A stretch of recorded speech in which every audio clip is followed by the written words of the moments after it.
Was it? No. This one.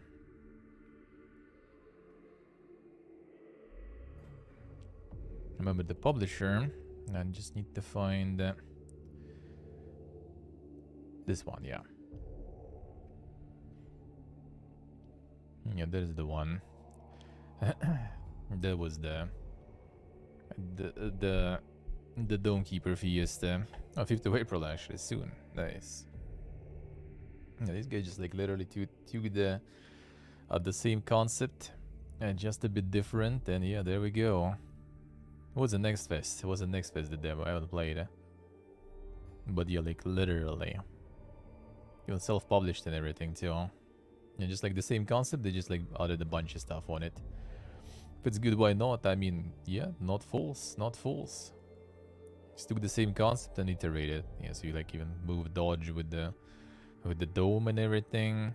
You have some sort of different weapons and stuff. Different upgrading system by the looks of it. So yeah, they just went ham with that one. The whole world then. Well, and yeah, you just like climb up pretty much instead of just standing in the horizontal dimension. It will be interesting to see how that will go. It will be interesting to see how this one will go soon. Soon. But yeah, they went a full shameless mode there. The shamelessness, man.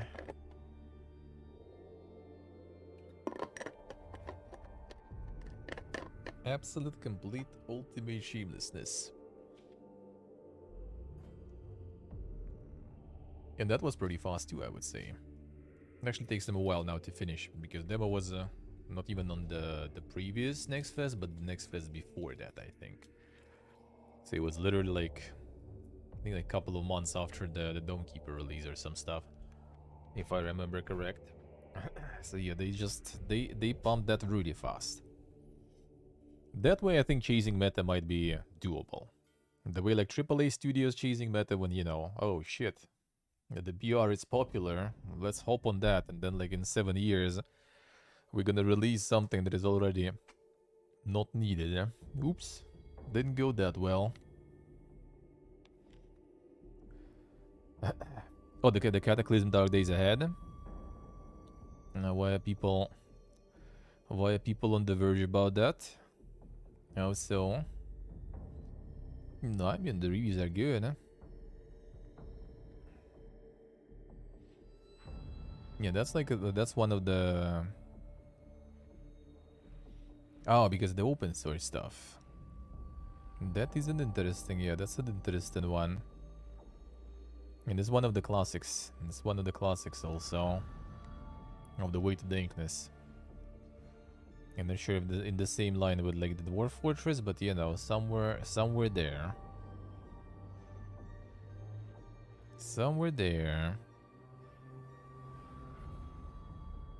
Steam version has only two purposes: support developer behind the Steam version, prevent potential scammers from uploading the game to Steam. Damn son, the game plan. Download the Catapult launcher instead and pick your a fork of choice to install and play.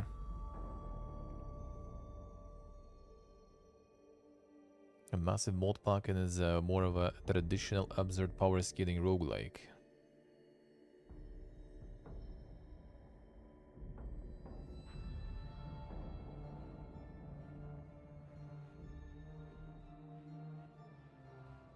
Mostly people are pretty happy with that though.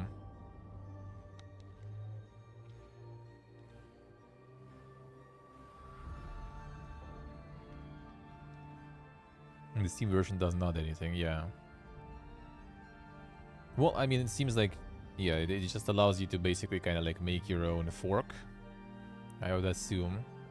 So technically that also probably doesn't prevent someone to make like Cataclysm Dark Days Ahead like something else, probably, right? Because that's not copyrighted or something. So this pretty much was like the first person who decided to go with it that way. Now with Steam achievements. There's some insane achievements there. The way to think art. Yeah, this one is in general way to think too. It's one of those that are like super deep mechanically and stuff and interesting, but yeah, this is the case when, you know, there are games where there are artists but no coders, and this is kind of the other way around. Coders, think coders, and not a lot of artists, if any. And then you get this dinkness. Alright, let's see, what else do we have? Oh, this one already 33% sale. Damn, son. Didn't take too long. 3rd of November. Well, actually, I guess it's been a while. I guess it's been kinda a while.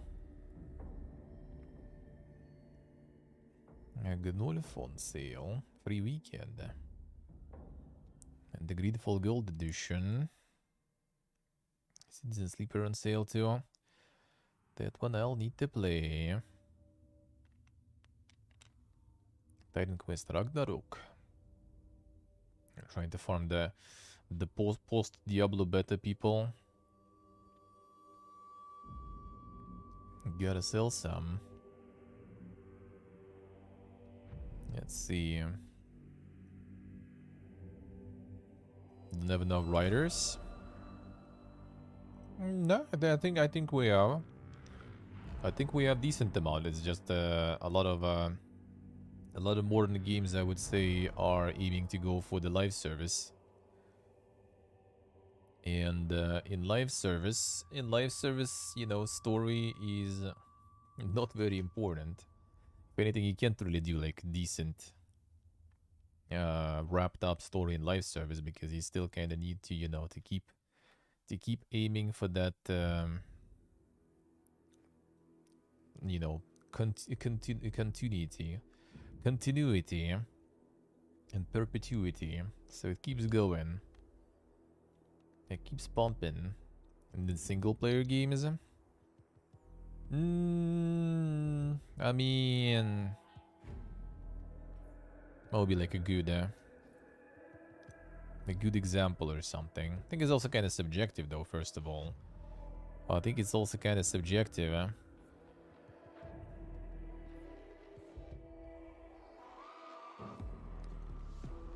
Yes, Steve, yeah, that too. Hey, what do we have even, like, in terms of, like... Yeah, like, I'm pretty sure, like, the Baldur's Gate is pretty solid with that stuff. Pretty damn sure, and most of the other ones, they don't even need it, really. Like, do you need on-showdown story? Not really. Sons of the Forest? Not exactly. Yeah, I guess it kind of works in Sons of the Forest, in a way. I guess it kind of does, in a way. Alright, the Postal Royale. Damn, so they got the Postal BR now. They're running with Scissors C Team. Damn, son. April Fools 2023. He's in the Battle Royale game. This isn't even a game at all. Just download and figure it out. Damn, son.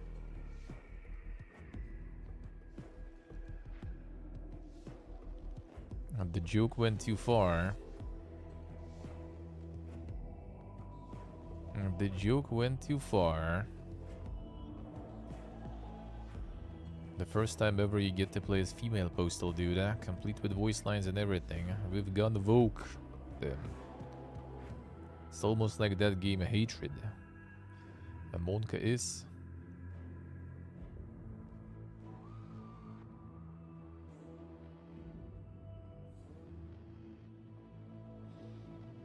And give a shit about the good stories. The thing is, like, in general, a lot of game developers and game designers, they don't give a shit about that. Like, after reading like a few books already on game design and stuff, like, a lot of them just, you know, they don't care about the story whatsoever. Just write something, you know, something that will be like, it's kind of like, you know, Marvel and everything. And those books that I read, some of them are not new at all. Like, it always was the case. Like, if you take some of the, like, you know, the big blockbusters, like, take Marvel movies even, is it like the godlike story writing? No. Is it becoming bad because of that? Not really. It just has its own niche. Not everything is going like the story first. Let's put it that way.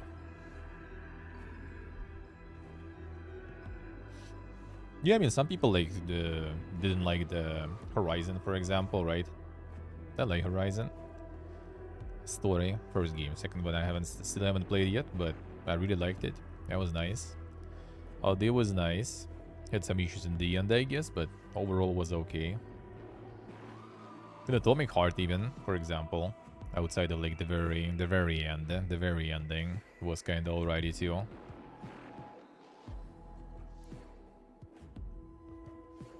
And Ubisoft doesn't have people eat it. Well, I mean, I wouldn't say some people like it. Majority of people like it. That's the thing. That's the main thing. And the thing is, like, there's a lot of people who like Assassin's Creed story. That's the thing. That's the thing. I mean, that's a good story. You can't say something is like story is good or bad, like objectively, I would say. For someone it's good, someone is bad. Some people like play all the Assassin's Creeds and stuff because they like the story. I kind of like don't really mind. I played it, but I didn't play for the story. I just like kind of was okay to play back when it was Assassin's Creed 2. I was okay to play. Story I didn't really care for about too much. Same as like Souls games, for example. You know, some people like the story and stuff in Souls games. I don't even know about the story in Souls games. I just played, you know, the gameplay. I just go kill the boss. I don't care. Simple as that.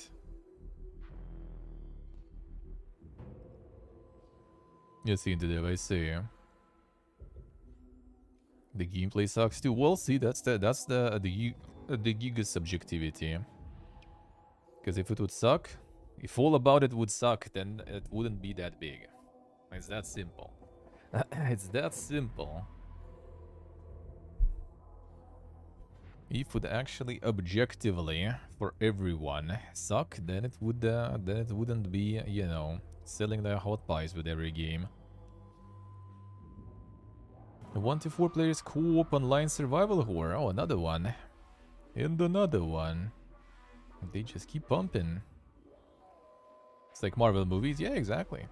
It doesn't make them bad. That's the thing. It's kind of like trendy, you know, to shit on everything that is popular, of course. And, I mean, some criticism always, you know, has place. Absolutely. But people enjoy it, so why not? Let's see. So yeah, I don't think it's that bad. RPG is still managing to pump some okay stories. For example, not always, but again, like if you look at even like some of the Bethesda game stories, especially the main quest and stuff, it's garbage. Doesn't make the game bad. I didn't even like get to the main quest still. I'm like 150 hours in. And I enjoyed all of them. All of those hours.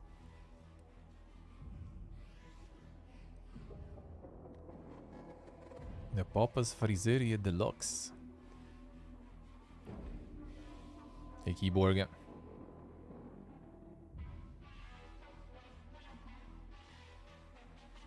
And the gameplay could make you a hook about story? Yeah, exactly. There's like different approaches to that. Like there's, you know, like the story centered stuff, there's gameplay centered, there's something kind of in between. Yeah, is that like Dark Souls? Like in like I don't know the story of Dark Souls. Like I know a bit of Bloodborne because like there was a good kind of like read, you know, up about it. And the atmosphere, you know, the setting was interesting, so I kind of read into it. With Dark Souls, I still have like no clue. I haven't watched a single VOD video or something, and I don't really care. I just get the weapon and I go kill bosses. That's it. That's all I like, and I don't even care why I do that or something. I just go and do.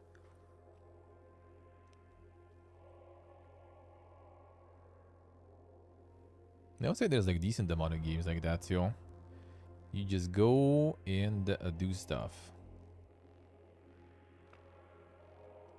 And enjoy the process. And enjoy the process.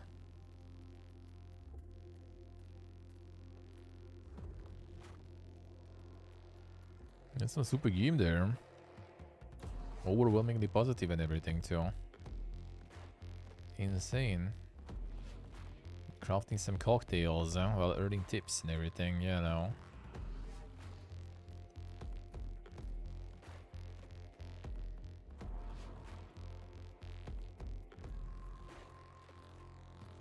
Crafting them cocktails, huh? Hey Zachman, good morning.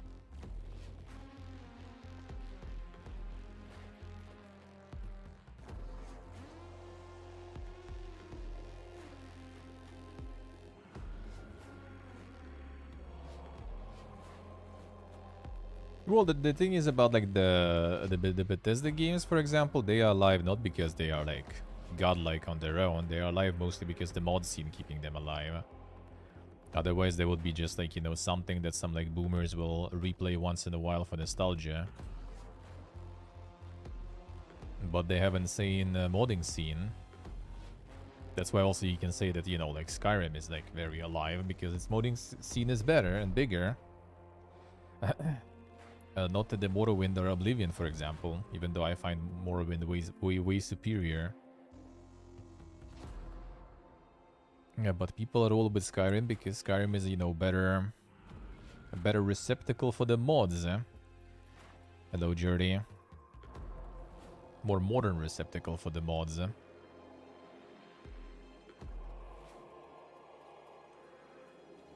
You see the dev, I see. Yeah, I didn't even try really. I didn't even try with Dark Souls story. I don't know, it like never really interested me much. Like I have like some idea, right, from like the cutscenes and everything, but it was mostly just like purely the gameplay centered experience for me always.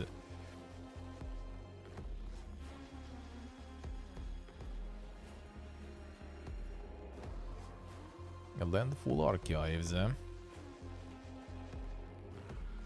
I see you there, right? Yeah, it's a good sandbox though, that's for sure, yeah. Never played it all, me neither, to be honest. That's the thing. There's this link, let's do it, Landfall Archives, the steal and play previously unreleased games. Demos, interactive slideshows, and even an unreleased version of Totally Accurate Battle Simulator from 2017. Damn, son. They just got all their, like, the gameplay demos and everything into one. 22 prototypes. That's kind of cool. For free, also. That's interesting.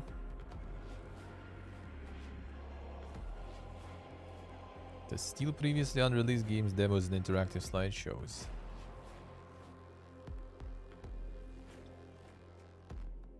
That's some cool stuff. That's even interesting from the perspective of, you know, looking at how those prototypes look in general. Is that not the library gonna work or not?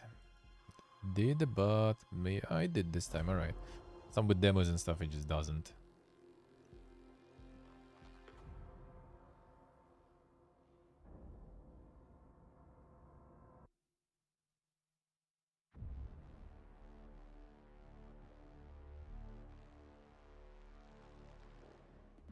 That's interesting.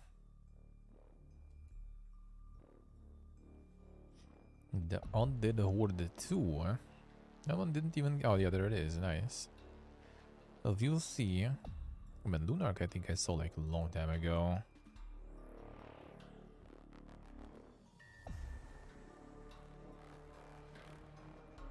...2D cinematic platformer genre of the 90s. This one at least kind of already getting some reviews and stuff, but the overall... Those platformers are mostly suffering, I would say. Some nice looking stuff they did though. Interesting pixel art stuff there.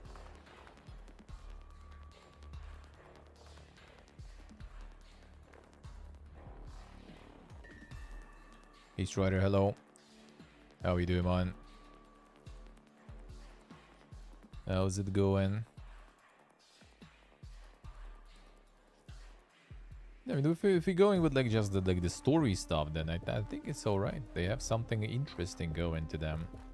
Like, it might be not in my jam, but like as long as it's not, you know, like repulsive and stuff, then whatever. Like, not every movie should be, you know, some sort of art house stuff that you need high level IQ to enjoy, you know. Same with games.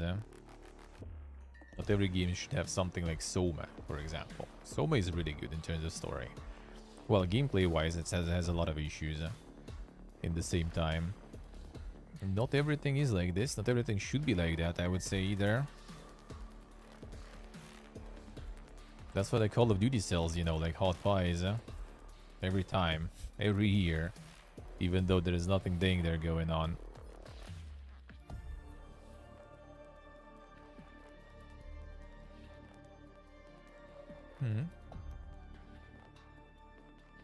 And more war games there.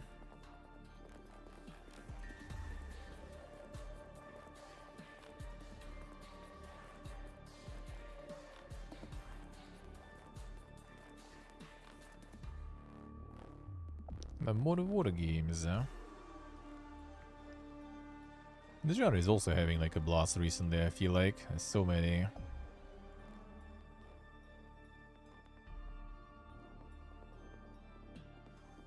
So many.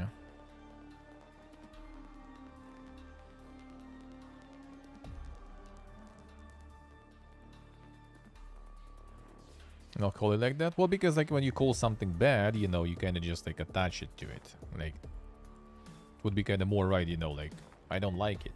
That's that way. Like, I don't like visual novel games. Do I think visual novels are bad? Not really. So, like, why would I call them bad? I don't know. Why? Someone likes them.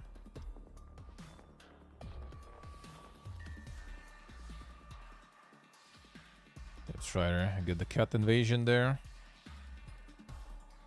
Sounds good, huh? Gonna have the big Easter holidays, huh? Nice, nice. Hey, Zodiac. The video game's bad, yeah.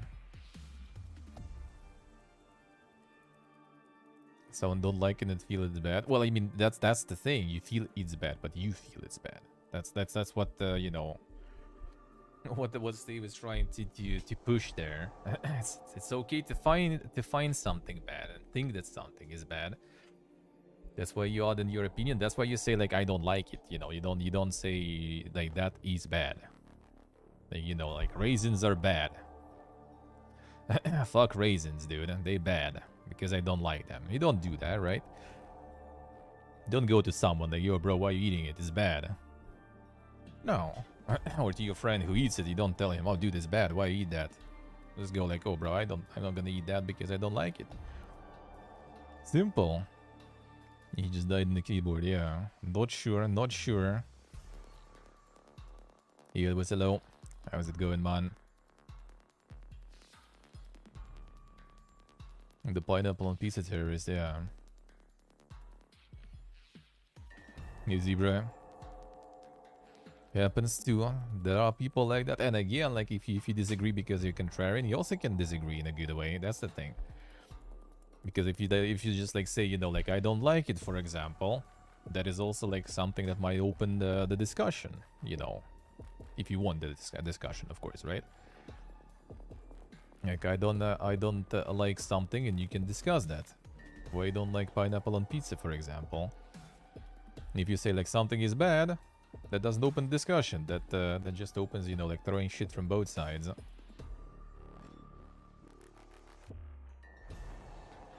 So I just feel it's you know, it's semantics. It's semantics.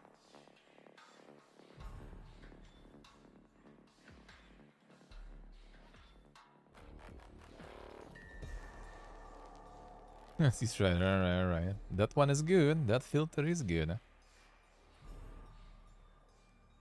In the case of cat on the keyboard, huh? Exactly.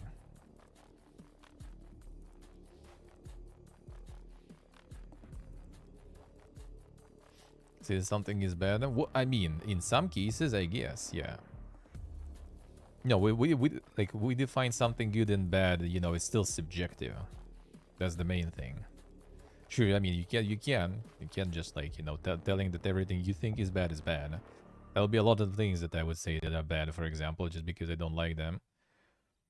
That just doesn't sound right. That just doesn't sound right. And do you think Call of Duty is bad? No. I think it's a very good, successful game. I just don't like it. I don't play it. That's it. Yeah, it's all about the semantics. Like, if you start like throwing shit at everything you don't like, that just kind of causes, you know, the thing we got here, because some people disagree, and then it starts becoming kind of pipiaga. Philosophical argument, what is morality? I don't know why morality is here, though. Talking more about, you know, raisins and stuff. Which morality? See, I don't think it's going anywhere. I don't think it's going anywhere. I think it's completely fine. No philosophy here, really. It's literally just semantics. How you present, you know. Everyone is entitled to the opinion and everything, right? But it's all about how you present that opinion to people. Now, you can disagree in a nice way. Let's put it that way. Or you can just, yeah, just kind of call bad everything you don't like. And, I mean, sure. But, like, don't be surprised yet that some people kind of feel attacked by that because they like it.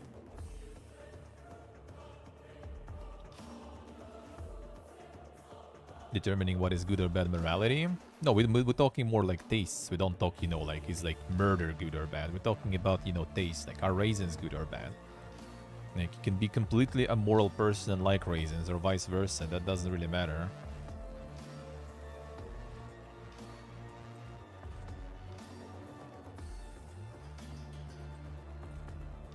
I would say so. And, oh yeah, the Terranil. How's Terranil going? Oh, very positive, eh? Not getting into overwhelming positive though yet. Interesting, why? What's the negative there? Strolling into this discussion? I mean, I don't think so. I don't think so. You can make it into that if you really want, but I don't think so. And for me, it's just the clear border there. The clear line there. Yeah, with morality and stuff. We're just talking about the thing. We're just talking about, you know, liking games and not liking games. Which is fine to do both. It's fine to do both. And it's just exactly the conversation we have here. You can dislike something in a nice way. But that's the case. That's the case.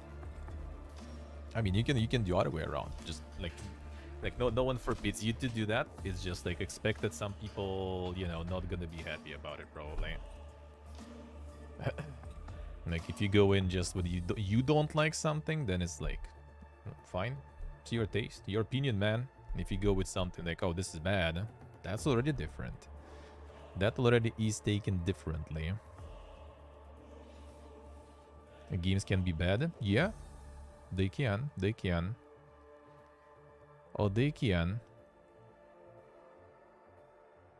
But you know, that is not like, how do you say? That is also still subjective, because I'm pretty sure like almost any game might still have people who do like them. But let's put it that way, right? Like you can try to define game as bad. Like the only thing I can kind of take as a identificational thingy for something being kind of bad, like game, for example, right? Is let's say the reception of the game, right? Like how people receive it. Not even how it's sold, for example, but how did people receive it, for example. Not like well, overall, like from perception, like, you know, reviews on Steam, reviews on, like, you know, Metacritic and stuff like this, sale numbers and everything. Just kind of, you kind of can extrapolate, you can kind of subtract some sort of a somewhat objective way to say that something is maybe not good because it didn't succeed. Like, for example, like, I mean, let's even like take what was the name? I already forgot the name. Forspoken. I take Forspoken.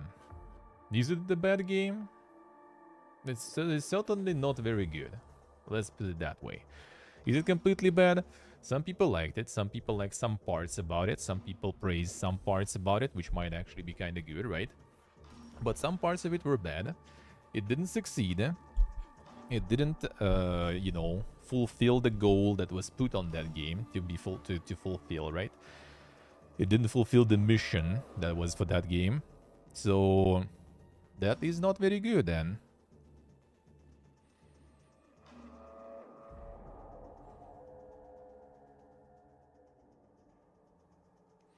Can clearly say here is bad, here is good. Not exactly, not exactly. It's about like that's what we're saying about experience, right? Like I play one game and I like we literally had like, for example, like a week ago, we had Pony rolling into chat like, yo dude, no new John Wick movie is amazing. And like right after that, like not even a minute after that, Sock post like, bro, this movie was so shit I fell asleep for 20 minutes. Is the movie bad? Is the movie good? I don't know. Same with games. You dislike it, Steve liked it.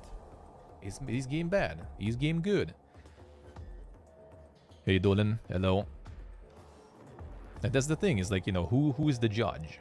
Like, am I personally the judge if something is good or bad? Well, I mean, it's kind of like my stream technically, right? So I can say that, and like, you know, if people disagree, I can ban them or something, right? But why?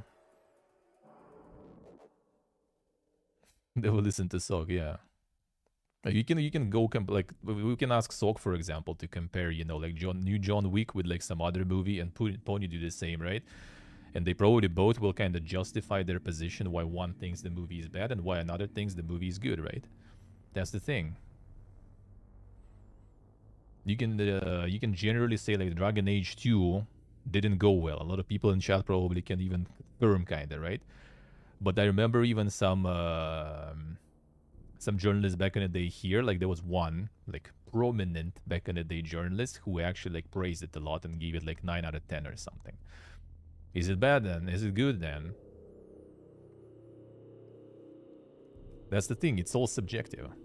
We know the movie good or movie is bad is also, you know, like there's plenty of like the B movies, right, that are kind of like considered bad. And I'm pretty sure a lot of us back in the day on TV like watched all that stuff. Like some Jean-Claude Van Damme, Steven Seagal stuff and everything. I'm pretty sure a lot of people saw that shit. Like Chuck Norris stuff, you know. Are they like something, you know, good? Probably not really.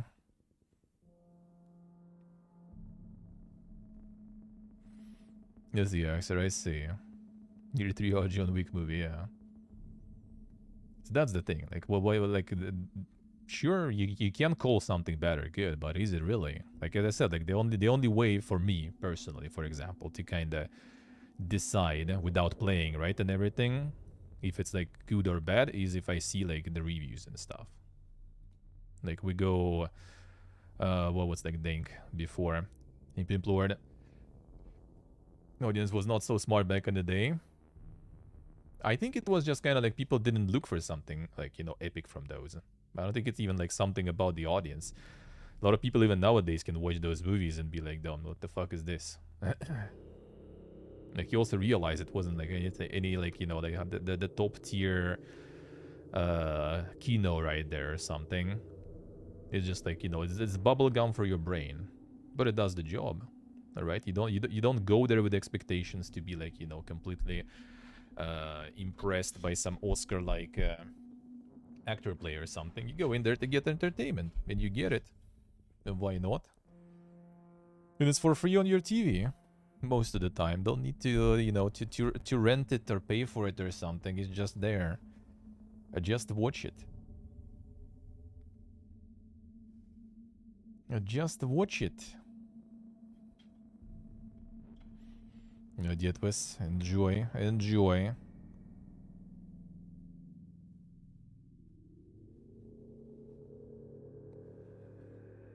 Or feel that someone speaks in their stead. Yeah.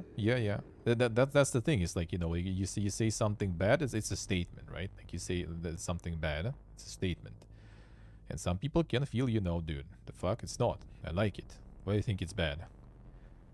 Why are you disliking why I like? It's good, because I like it. And it just goes like this. The main core is just, you know, like, yeah, accepting the fact that there is another opinion. With the good or the bad, eh?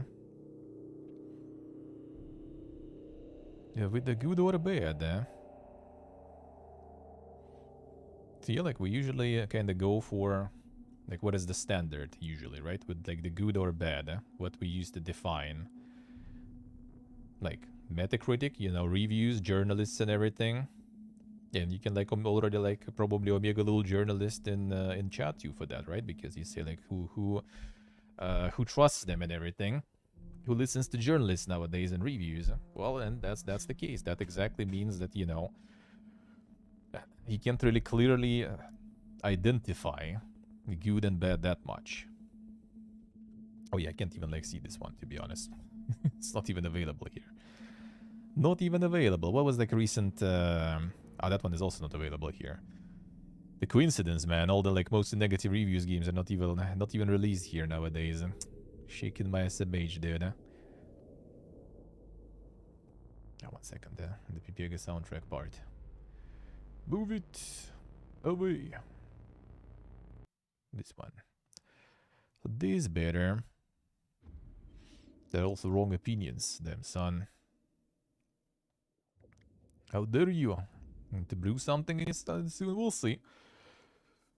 No plans right now. No plans right now. No plans right now. Can't even see like something with like the very bad ones nowadays. Very bad reviews and everything. See, even like comparing things between, like you would get to the situation like if you could compare like Dark Souls with Elden Ring, you can get like, for example, Thermas here, who would like, you know, argument from his position that give you arguments from his point of view that Elden Ring is like objectively, subjectively, not a good game or a bad game. Well, in general, that's the game that still like probably has like, you know, shitload of people playing regularly, and that sold a lot of million copies and got a lot of awards and general praise. So I would say if there is the need to decide and to label something good or bad, then the only way is to just go for some sort of approximates, some sort of like general consensus on that. Which is like, the only thing we can really get is like reviews, sales numbers, you know, awards, this kind of stuff. Which I do kind of use sometimes. Like if I see something with mixed reviews, at least I'm gonna look into why. Is it some tech issues? Is it something that I kind of don't really care about? Maybe it's like bad reviews because people didn't like it's like too slow or a lot of text. I don't even mind. I'm okay with that. I can read that. I like it. I like that. I don't mind. Don't mind some slow games. Nice, Dave. Nice. So yeah, that's my take on that. It's completely fine to have, like, as I said, like you have your own compass, sort of, right? What's good for you, what's bad for you. Same for me. Like, yeah, would I play a World War Z? Not really. Like, I know it might be even good. I think it pretty much is, right? That's just not my kind of games. I'm not gonna. Same with C4. Really good game. Not good for me, so I ain't playing that. Would I call it bad? Nope. Oh, that I wouldn't. Because clearly it isn't. So yeah, same goes with like Assassin's Creed, Far Cry, Fortnite. Subjectively, objectively successful. And something that is bad, being successful means maybe it's not even that bad, you know? But there is something. But there is something that people like. We just don't understand that. We just can't get it, you know?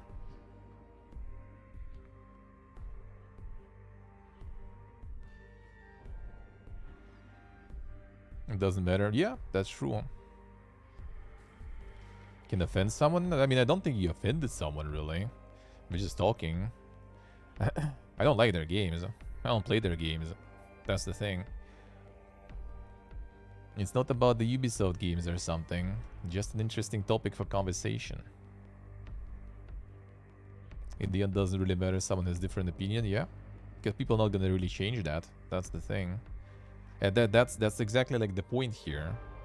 Like it's not about, you know, like, oh man, I'm so triggered or something, right? Like I don't think like Steve is like legit mad or something that someone disliked Assassin's Creed. It's just kind of like, yeah, it's just an interesting topic. Like if you can, how to even like, you know, talk about that stuff.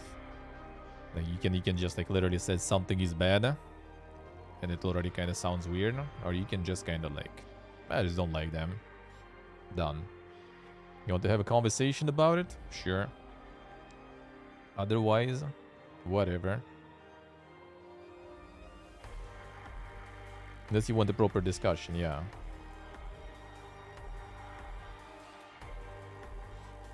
And then have an impact on just small. Some people do. Some people do like that. Some people do be like that. Yeah, being right and having people agree to your opinion. I mean, yeah, that is true. But I think it's actually kind of better to like, you know, to find agreements not in like, oh, this is bad, this is shit. I think it's better to, if you agree on the fact like, you know, I don't like the way open world is made in like in Ubisoft games. I don't like towers. I don't like settlements. Like some people do, I don't. And someone is like, true. That's good, huh? That's good, huh? It's better to agree on more nuanced things, huh?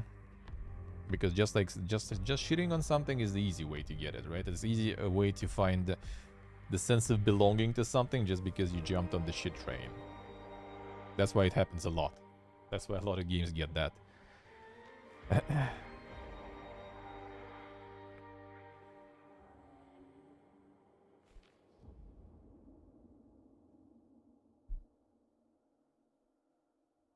Only when you argue on the internet, I say.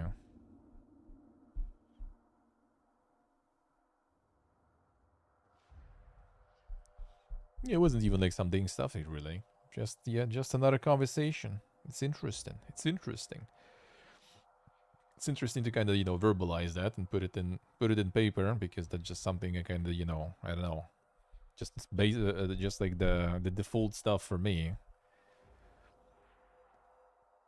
And just default a state of things for me. But apparently not for everyone, so you know, it's nice to put that in paper.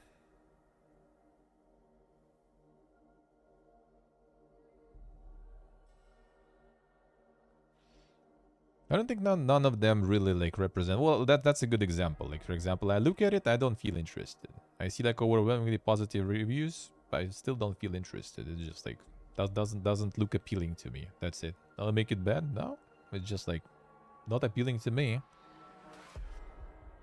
I saw this one before. That's the dude who made the pulling the sword game. One of the kind that getting over it likes. Guy's like a YouTuber, I think. He's like making games and making content about making games.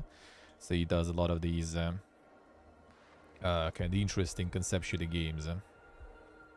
Just sort of for concept. A lot of them for free. Yeah, it's kind of a meme game, yeah. 10 minutes gameplay, island full of people dancing, cool music, dark yet very bright humor, unexpected emotions you might not have experienced before. Volcano you can jump into when you get tired of exploring. There you go. Like complaining about thumbs up, thumbs down on Steam, yeah, that could be better, for sure. That could be better. We had that conversation before. And we had that conversation before. There is middle review if you're a curator. If you're a curator, you can just do informative review that doesn't go positive, negative. It's just like, it's a review. Let's put it that way. I think that's good. Reviews are just like a good tool to kind of gauge, how do you say, expectations a little. Like, I see, like, something overwhelmingly positive. That's just kind of, like, might be good. You know, I see something very negative. That most likely is bad. But maybe not because it is actually bad, but because, you know, it's broken. Most likely. And if you just check those reviews, you see them, and it's broken. Then you just return after some time, and it may be already patched, and everything's good. So the review score is also not exactly the best metric there, but it helps. I do be using that a lot. Yeah, this is the horde control stuff. Undead Horde 2, huh? Or it got review bombed? Yeah, that also happens. Well, that's the thing. That's why you look into them. That's why you look into them. Well, I mean, and also the bomb reviews are at least Steam kinda... Alright, what was recently a bomb? There was... this one is not available here probably, right? Yeah. What else was recently bombed?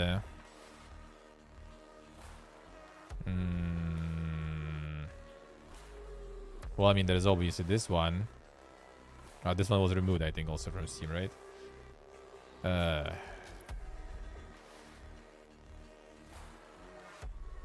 Oh, yeah. That one wasn't really actually identified, I think, as the bomb. Which is actually, yeah, the flaw of Steam, I guess I would say. Man, that was like... Was it Sunhaven? Yeah. Oh, yeah. There it is. Here you go. So you can see... Yeah, period of off-topic review activity detected, excluded from review score. So Steam already handles that at least. Steam already does handle that, and you can see, and you can exactly go and see why. Like, this one got bombed because developers, before releasing the game out of early access, made a second game that is a spin-off side game. And got a lot of people mauled out about it, that they're making something new without finishing the main game. Which they still released, like, a month after, basically. So, like, if they would wait a month with their side game to release, they wouldn't get this shit. But they, for some reason, decided to rush it, and, well, got a little shit, which doesn't really even change the grand scheme of things. The classic game dev move? Not super classic, I wouldn't say so. Those are still kind of rare. It's more kind of like, you know, like the Ark back in the day was one of the first ones who released DLC during early access, for example. So those are usually kind of loud. Happens, but not often. And I mean, they just made like the Vampire Survivors like for this kind of gameplay. So they didn't really like do that much different. Like look at this area even, right? And like remember that area there. And then you go here. Was it screenshot or was it video? Yeah, like very similar. Even that house area there. So they just like literally decided to use some of their, you know, already existing assets in the base game, tweak things a little bit, and boom, here you go. There's the meta new super popular genre that we can farm. Didn't farm it that well though. Mixed reviews. But you know, still.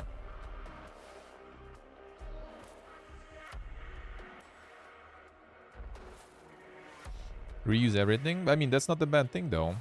I think that's good. I think that's very smart. I think that's very smart. Dreadnought signal lost? What is this? Deadnought. Oh, it is Deadnought, actually. Alright, who'd that be?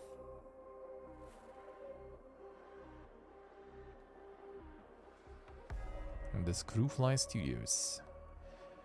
Fast-paced roguelike. Oh, it's one of those, alright. Traditional roguelike. Alright, they make way to think games, huh? I see. The UI and stuff totally is way to think. Totally is.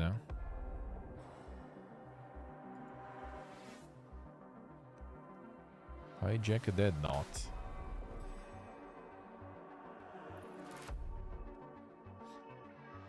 Interesting. A way to think indeed, though.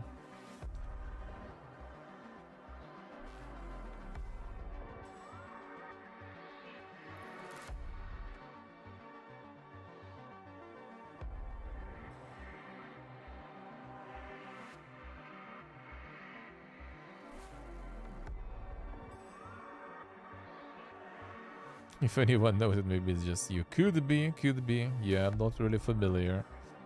Looks dank at least. Looks dank. Might be a bit too dank. I like how the UI is like fucking huge. And then you have just a little screen. And then you have just a little screen. Well, you have very specific, very exquisite tastes, sir, you know. Not everyone can appreciate. And that's fine. And that is fine. That is good even. A brain full. Oh, this one. QWERTY Studio, damn son. Yeah, more survival. The more survival. The sandbox and RPG gameplay.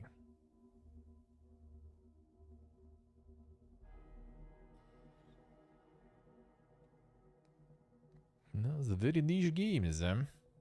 Interesting though. It's interesting. It's interesting genres to work on, seems like.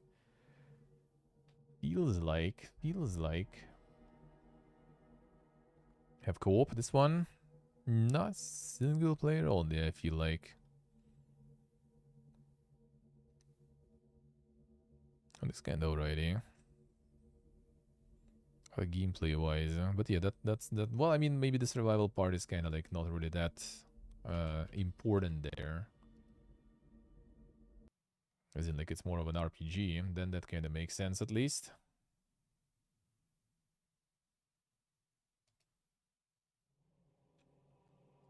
Then that kind of makes sense at least.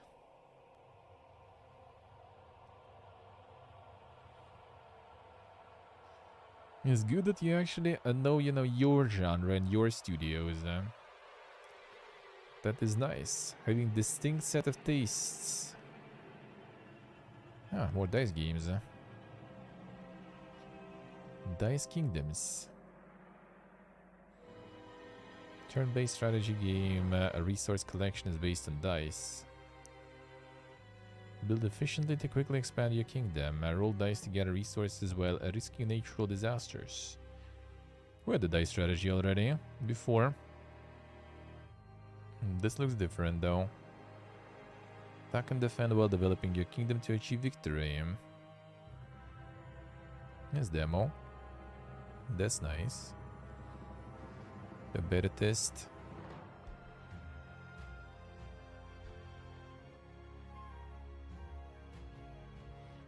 Something fireballs and stuff.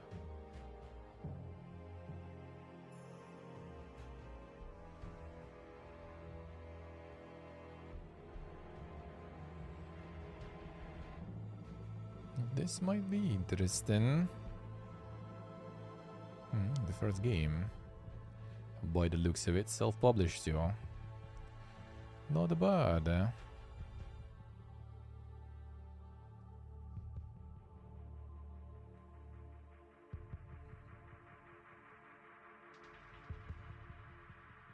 .2D platformer. Action roguelite.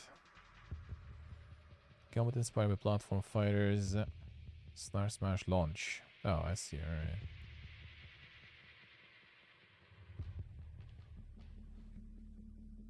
It's a single player Smash Brothers sorta. The platform fighters. And some roguelite stuff there going on. Oh, that's kinda alrighty. His style is okay.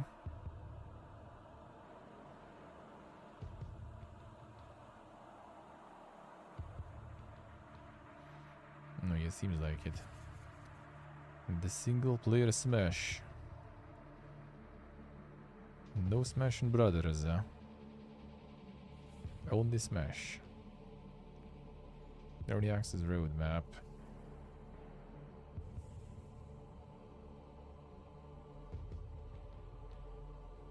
These I remember there was something from them.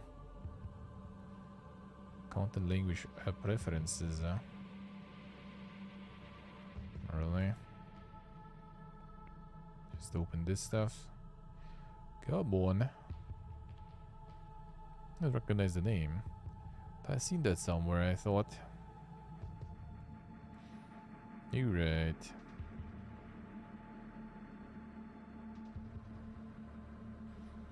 Yeah, Full Metal Sergeant played the demo. Might play the full one, we'll see. Like right now there's so much stuff to do, it's crazy. It's gonna be tomorrow, right? We'll see. I might pick it up, maybe. But the demo was already. Nice little management game. What else Dune doing? Anything new?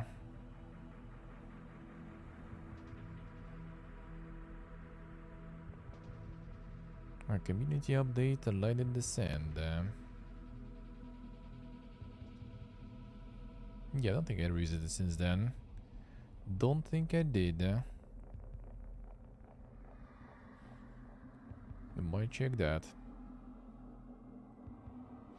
And the Persona 4 is never on the well, that's Persona in general, seems like. They be huge. They be huge. RPG stories. A world builder and 3D virtual tabletop. Provides you with all necessary, easy to use tools and assets to bring your fantasy and modern and sci-fi TTRPG quests to life. Summer 2023, you'll be able to connect with your party and play your favorite TTRPG sessions online. Damn son. Another one. You can play all your insane RPGs in this.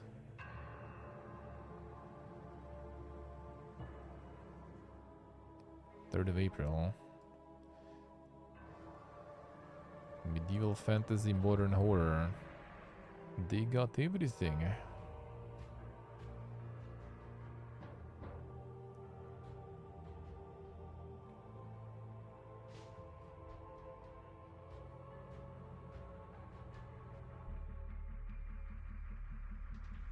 That's quite like a bunch of these nowadays. Tabletop's becoming very popular.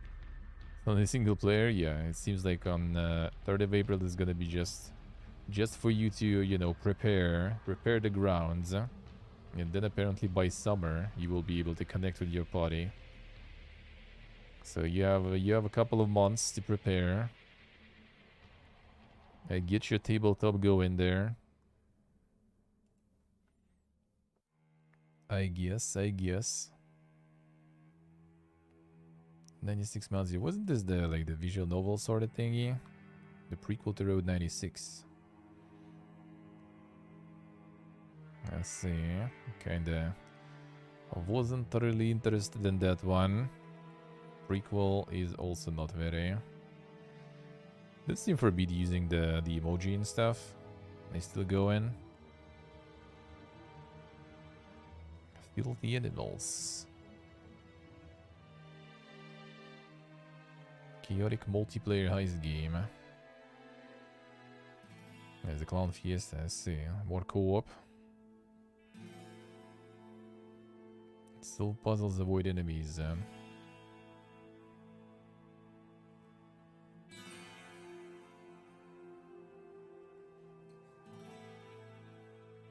No, the tag is Sir. Right? That's just like simulator probably or something, but yeah, cut perfectly there. Sir. The Passepartout 2 already. The Struggling Artist's Adventure. Yeah, draw and sell art.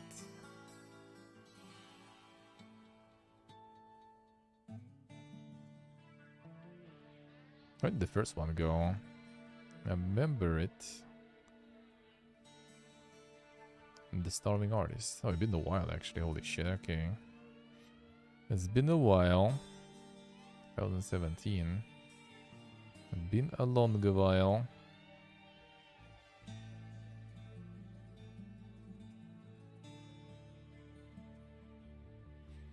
Sell your art. Wrestle subjectivity. So you attempt to sell your art to rude customers. Damn, son. That's all quite well there, seems like. A lot of reviews, huh? Not bad, huh? The OST with the mixed. You can OST with mixed, dude. Huh? What? What's wrong with it?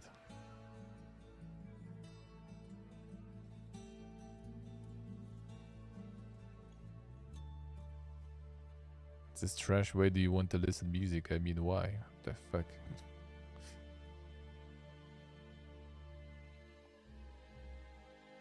What are these reviews, dude? Huh? Someone didn't get the music in the end there, right? What is this Fiesta? Where's with mixed reviews? Huh? That's a new one. It's probably more like that though. Music on the background, yeah, some Diablo. Some Diablo, huh? A movie house, a film studio tycoon. Huh? Wasn't there already one before? I remember there was also some sort of like movie making tycoon or management game. Grow the operation. This might be kind of interesting too. 5th of April. We'll see. Tycoon and management games are overall quite nice. But there's also a bunch of them. And it's not very hard to make them kinda meh.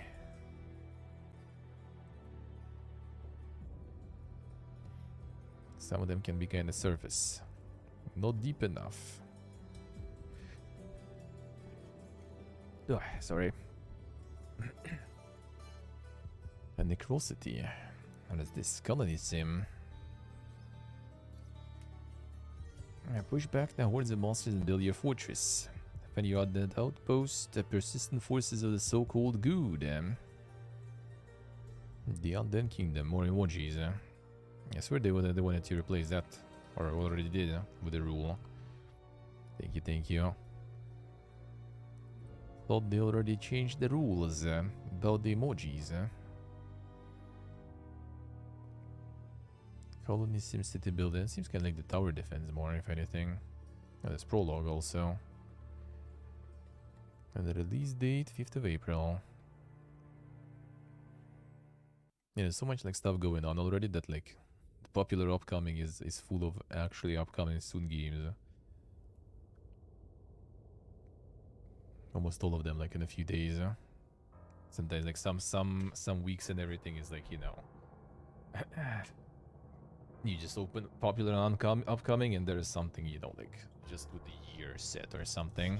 Or like coming soon. Now it's actually all soon. A lot of games being pumped. Which I mean, kinda is. Huh? A lot of games I need to play. Way more than I can even find time for, sadly. But I will try to pick some. I will try to get some. Wait, One Piece, 90% discount. That's one of the old ones probably, right? Not the last one. Yeah, it's the 2019 one. Insane discounts there. Feels bud, Steve. Feels bud. Unlucky. You'll get it. You'll get it.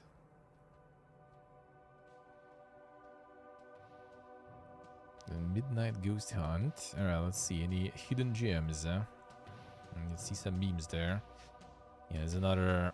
Another... What's the name? Phasmophobia attempt. Seeing that.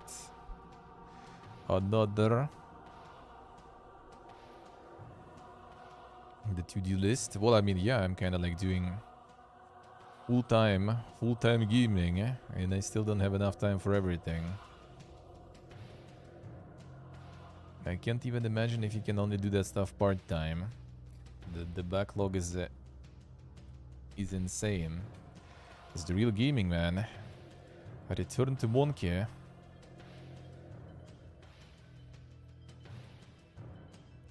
Online tactical and action FPS TPS. A monkey war game. Adapted from real life. Be a monkey team and fight against your enemies. Play and coordinate the way you can have fun and win with good strategy. Monkeys are strong together. Adapted from real life, yeah. Insane. Insane gaming, dude, huh?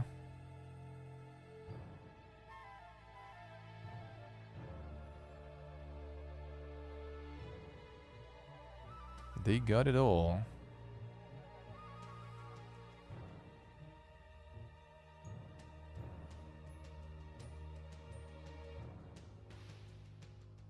But 10 people with slurs is their username. Damn, son. The real gaming there going on, I see. Yeah, like less than $1 there. CS2 killer, yeah, we need Counter-Strike 2, dude. Huh? That's the real gaming there. The real gaming. Eh? Wait, the storyteller stuff. Oh, dude, was it? I think there was an article about that one, I think. There was like something I guess I seen it somewhere, but I didn't add. There's some insane story about this one. Let me see. Can I find real quick? Yeah, I don't think I added it in my list.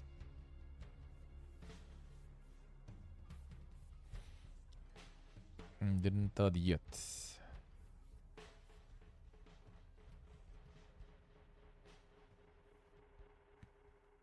Let me check. Maybe I'll find it.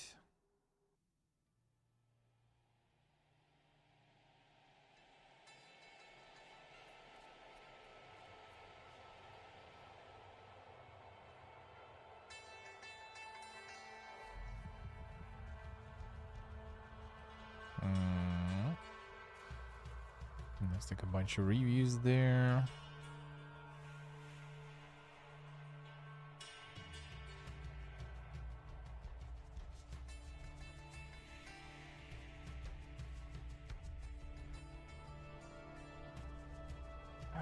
Which side had the article though?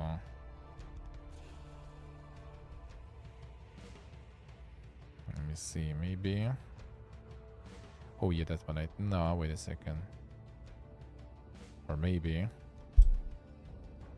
Well, maybe that actually is. What?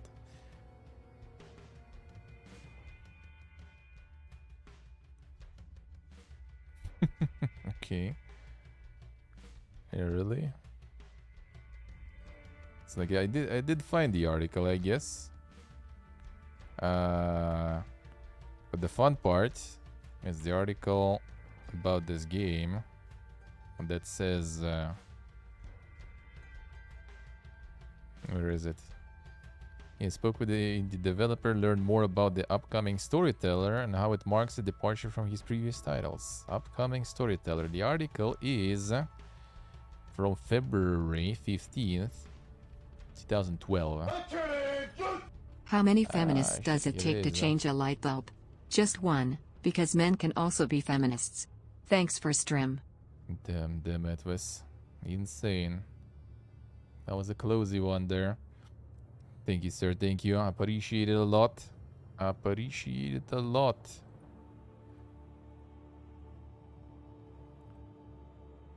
I appreciate it a lot, sir. Still might be a bit too far. Still might be a little too far. Yeah, that one is the one I was expecting already. That one is even more far. That one is even more far. Yeah, it was 15 years journey for this game. So in 2012 it was already in the works for a while. For a while.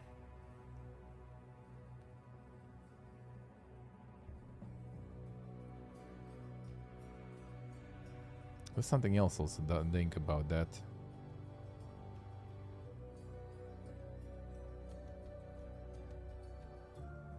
About the struggles there. That's gonna be an interesting article to read there. We can check. But yeah, 15 years basically. Yeah, there was some other ones too, yeah. There were some other games also.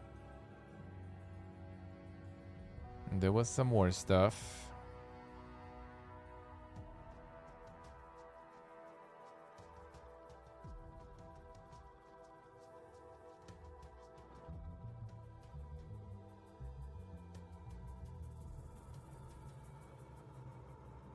Yeah, it wasn't already solo work though, but yeah, 15 years for this one. Holy shit, alright. Quite a lot, quite a lot. Yeah, that's an old one. That's an old one, just like the views it represents. Ah, got him. Don't go too far with those, huh? So yeah, 15 years to do this one. Includes tags filtered out visual novel, eh? Mostly positive, eh? Mostly positive, though. Hmm.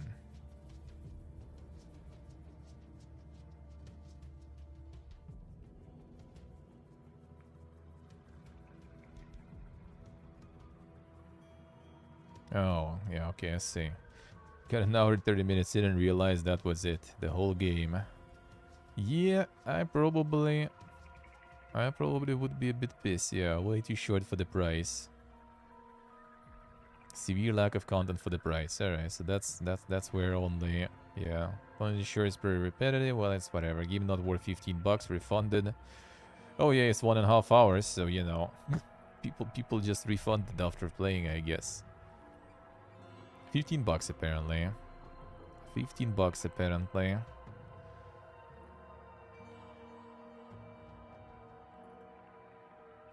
Yeah, that's the problem sometimes, because you can't even really like price it, you know, well, when you dump 15 years into something, right? Like, and you want to sell it for like 5 bucks, 10 bucks?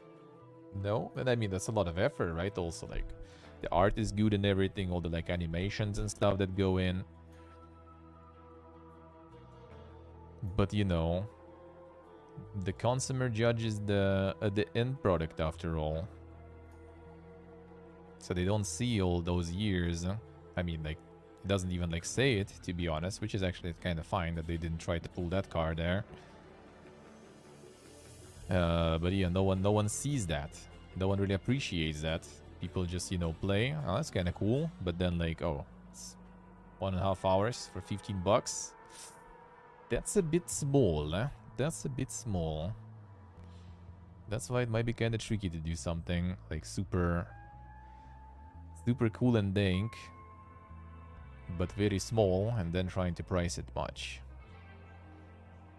That's why, in my opinion, especially in the beginning, maybe later down the line is fine, but in the beginning, I think with game development, you need to kind of like pick your fights well. Like if you do something that you're gonna dump years and years into, and for the first game, it's probably not gonna perform that well. But you probably shouldn't. You probably shouldn't put a lot of years into it. Should probably try to start with something smaller. How much is actually? Let me see. I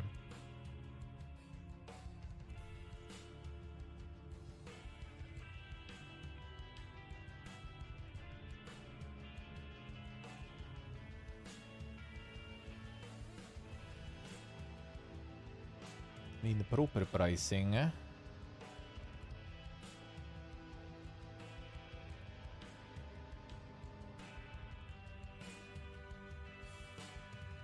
Well, let's see.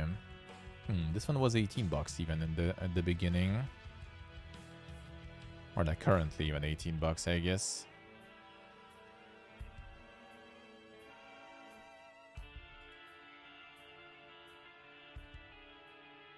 %10 discount, 16 bucks it was in the beginning. This one is probably a bit longer though. Like demo alone, I would say, was kind of like an hour or something.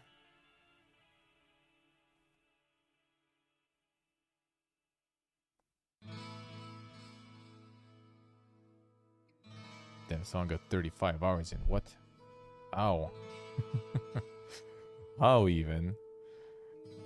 It's like a puzzle stuff, dude. You just can like go through it, and you know, like it's not like you can. I don't know. Maybe that's some achievements or something. Also, you can do.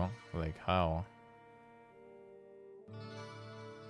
And yeah, this one is like basically at least like 3 times longer, I guess, and it's the same like on the release was with $16 with discounts. So yeah, that is better, and that's how you farm. Yes, Dave. Yeah, true. At some point would be nice to play. Demo was really good, huh? Demo was really good, huh? Right, where did it stop? Continue. So yeah, when it's like, you know, 3 times less in terms of length, but the price is the same.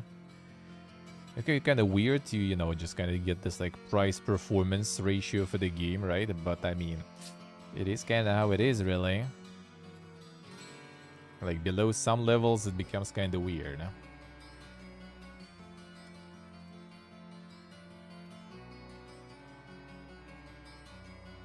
But like, I guess there is some level that you kind of like pass in that ratio, and there is no problems. And there are some levels when you're below that ratio, it feels kind of weird.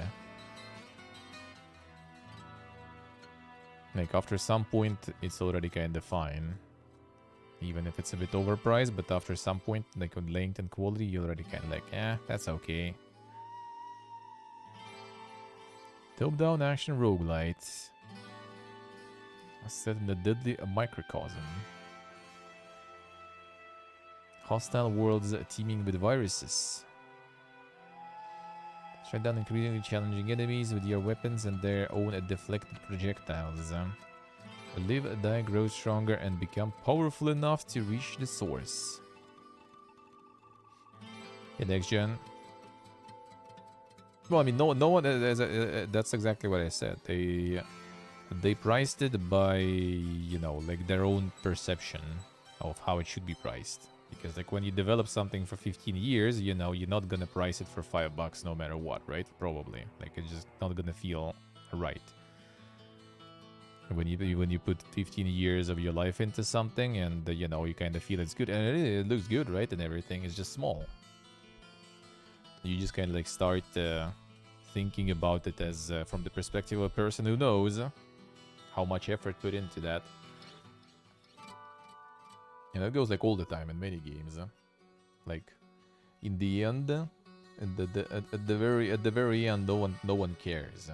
Basically, how long you were developing it, how much time, you know, what was your sleep deficit because you were working on that game after your regular full-time work, right? How much like pain and suffering you went through it. People don't care. People just, you know, play the product, and if they don't like it, they're just gonna shit on it. That's just how it goes. Sadly, but you know, that's how it is. People just gonna judge the end product. Yes, Steve, yeah. Well, I mean, what was the gray block even back then? Was it like $20 or something? I think the gray block was at least $10 even. If I remember correct. I'm gonna check. I mean, it should be 15 or something probably. Yeah, that one didn't gain a single review since then. Not a single move, eh?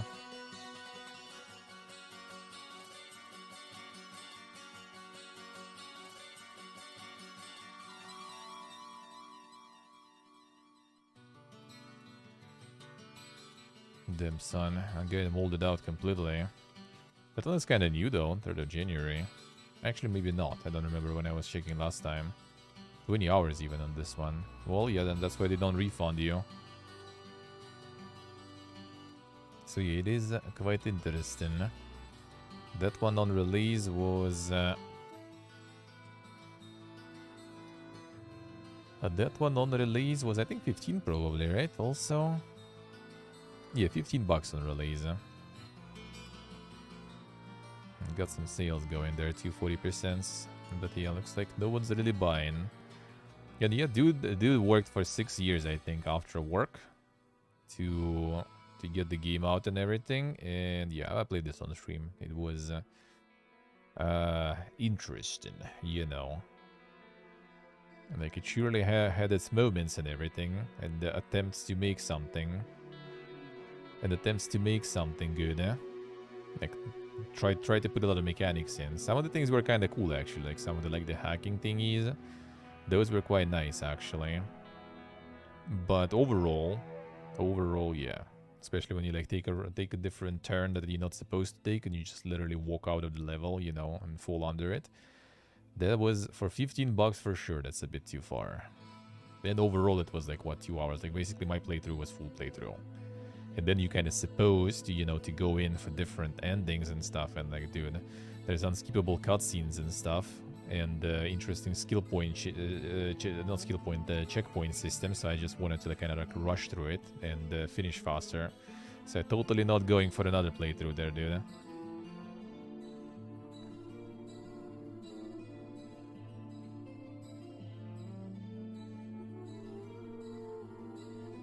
Let's see what I say.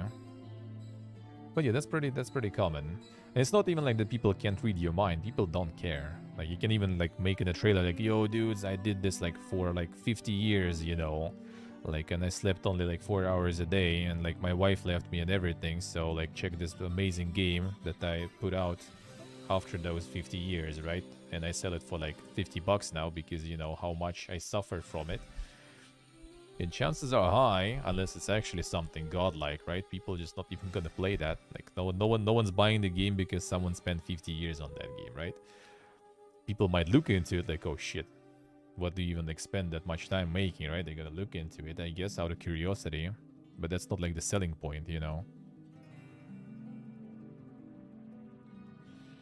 15 bucks for 2-hour game or 15 bucks for 3 hours John Wick movie, yeah. I choose neither. Simple. Yeah, so the Abogus shooter is actually doing pretty well, seems like. 89%. The Abogus shooter.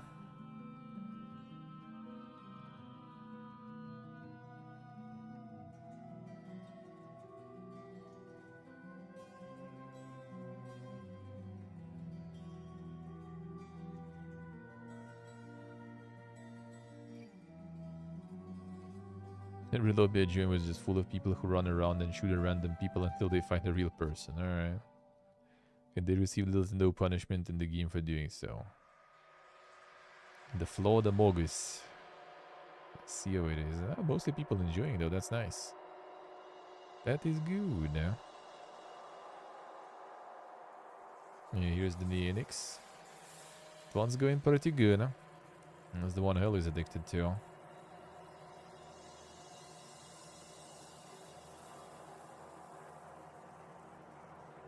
Yeah, exactly, Pony, yeah.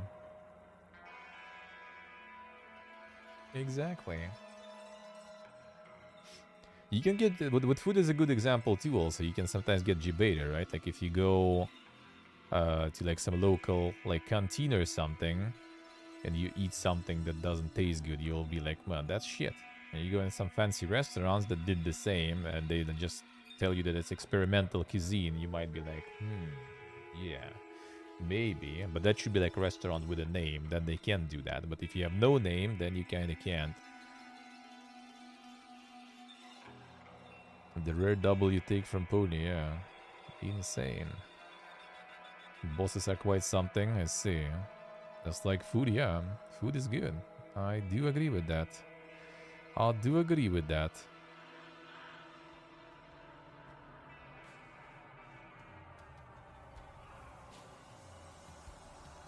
Then if you get charged a lot for your meal and it's not tasty, then you kinda not happy. Doesn't matter how, you know, insane was the effort making it. If it was like sous vide for 2 days or some shit, I don't care, dude. If it tastes not good, I'm not on board with it. Yes, Neonix seems interesting. Got some addicts in chat with that. The bolt gun still is showing like coming soon, but then soon. Let's do the first look at bolt gun happened actually on March 22nd. Alright. Maybe soon. Maybe soon. It's the Warhammer 40k boomer shooter. I'm down. Let me in. Buildist. Mayo Games. Fun action game where you play as an architect and manage a team of industrious workers to create buildings in different architectural styles. Can also play with friends in co-op mode, eh? Is that probably mostly the co-op centered stuff? Otherwise, yeah, I wouldn't go that well.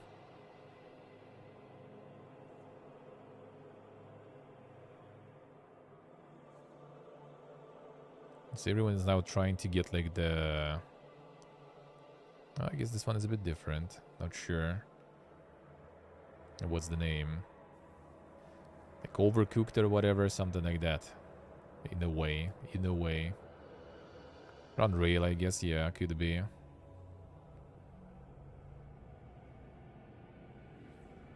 Could be. So you need to... Well, it has the single, but I feel like the main purpose probably is to go multiplayer there. A Drakar crew. Damn, son. Adventure across the North Sea. Not a reliable Viking ship. But the Fury agenda even there. The infamous Fury Vikings. Single player. The Enix Endurer. Hello was the Enix Endurer.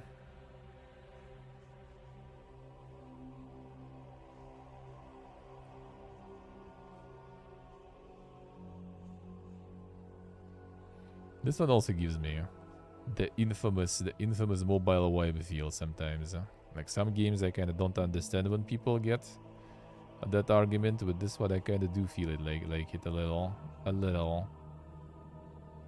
Yeah, with this one I somehow feel it's like the assets or some style to it that just kind of like seems like reminding of something.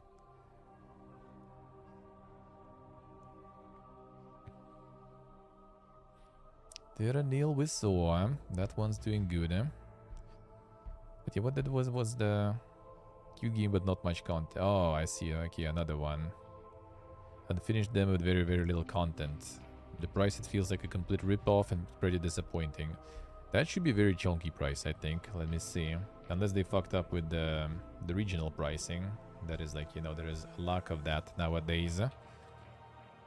How much is Tyranneal?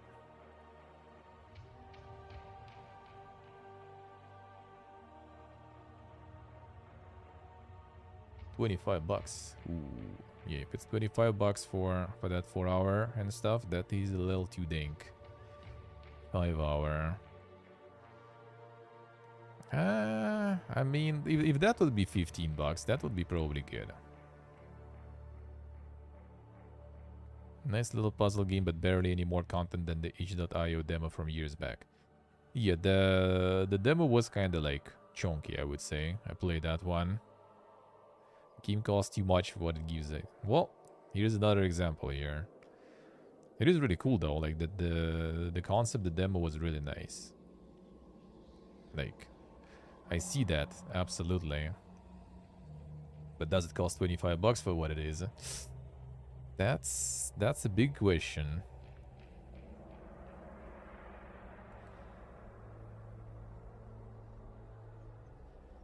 See what did I see? Performance artist. Oh damn, that's my favorite developer.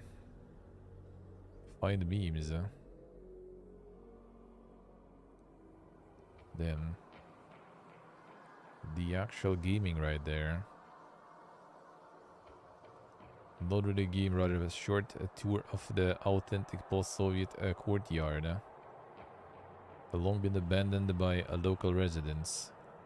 Damn, son. Insane. 71% discount.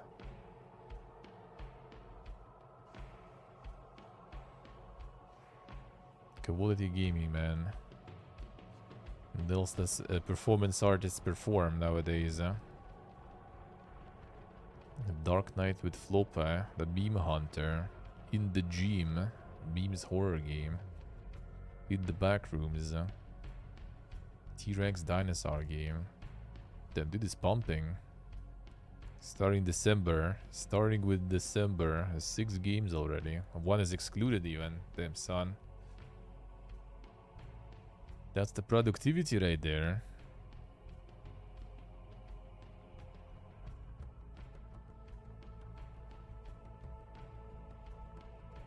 No, some even have reviews and everything too.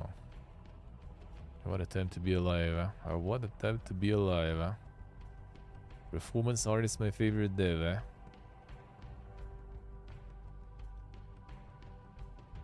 1 to 6 player social deduction game. Damn, everyone is trying to make their own Among Us there. Set in the Old West. Among the hard-working townsfolk hides an outlaw. 700,000 hours watched on Twitch, damn son. Big concurrent views, huh? I like how like you start you know like getting attention to your game by flexing your numbers there. It's an interesting way, all right. Look, how many people watched our game? Yeah, have you seen how many viewers we had? That means the game is good, dude. You want to play it. International impact, damn son. That's some like a Gigaflex trailer right there.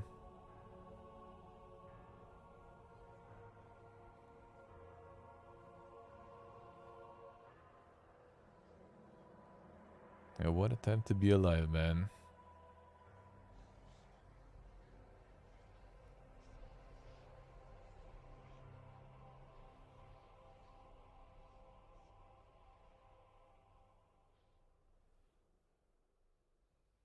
And what a time to be alive, eh?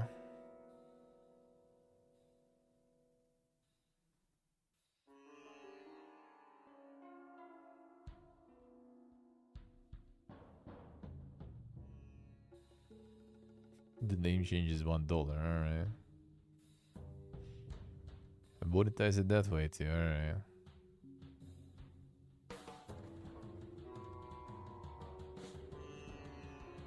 If you have friends, it's definitely worth the $10, damn son. One way to kill it then. One way to kill it. The in-app purchases and everything. Yeah, the flexing there though. The flexing was insane. I'm not even gonna show gameplay or something. We're just gonna show how many people, you know, streamed it, watched it and everything. Big poga. Now you surely should like the game. Alright, let's go other stories. Other stores. Let's see. Well, let's see. The GOG Spring Sale. The last days. Get your stuff. Get your stuff. Deep Sky Derelicts for free. I get that one. I already have it on Steam. But I mean, why not? Why not? It's a good game.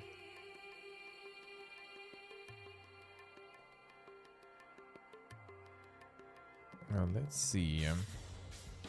The Entropy Center, 33% discount. Deal of the day. Wasn't it just like this on Steam? Without any deals of the day? Yeah. So what's the point of deals of the day when they are like, you know, not some giga deals, huh? But just average deals, huh?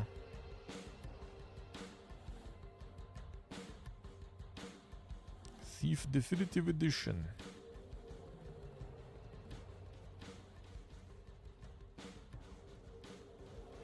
There's an 85% discount. That's the latest one, wasn't it? The 3.2 star is there.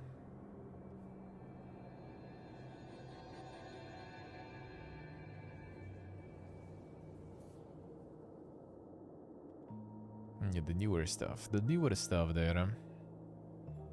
Still need to play the classics. That would be nice. That would be nice. Hey, Mad Noob, hello. Doing good, man. Doing good. How are you, sir? Oh, just getting. Didn't get to the news part yet.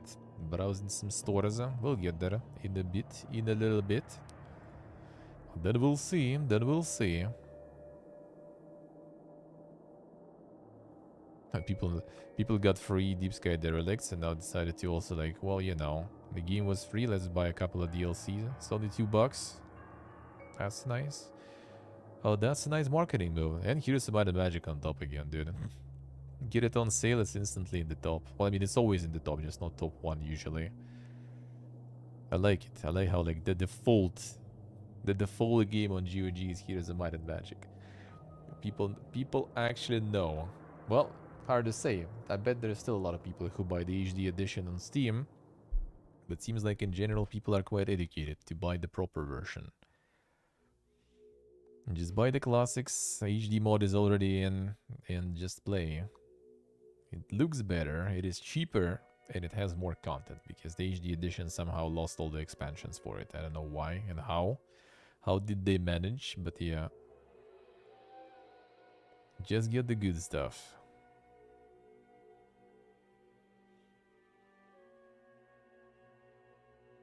Avoid prison. Ah, here's the Dreadgear.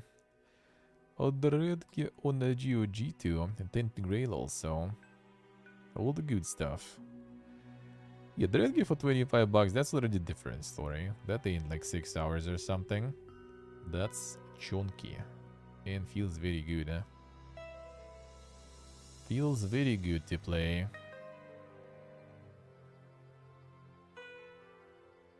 System Shock. Oh yeah, the Mage Seeker. When was this one? It was also kind of April 18th, alright. That also is quite pricey, I would say. Quite. Cyberpunk 50% discount.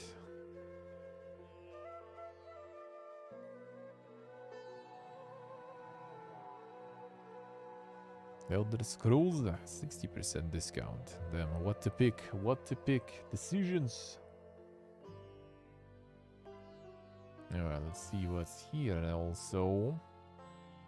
Go to this store. And let's get to the news.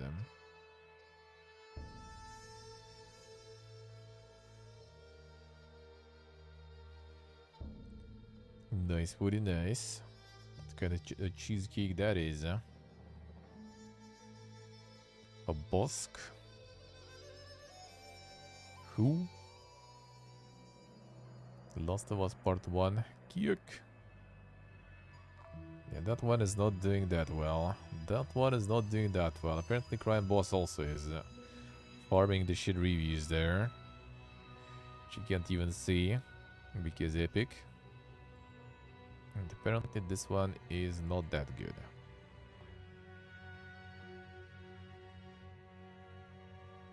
Ah, I see, Bodhi, alright.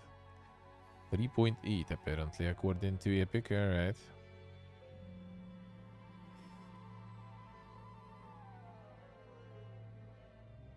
Haven't seen much of it though, but I guess yeah, having all the B-movie stars and everything, and not really cutting it that well, by the looks of it.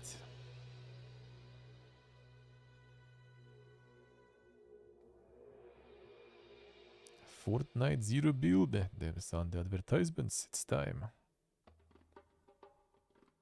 Silent Agent Tonchi for free.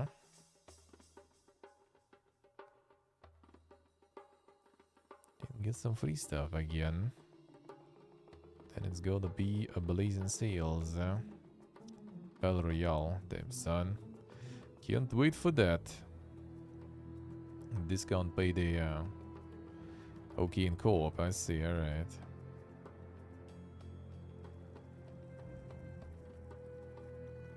Yeah, I heard it's like the single player payday basically. In kinda not the best and not the best version of it, sorta. But I mean, I guess if it's in co-op, then it might be not too bad. But again, it's co-op. In co-op, everything is somewhat good. In co-op, you can make everything count somewhat good.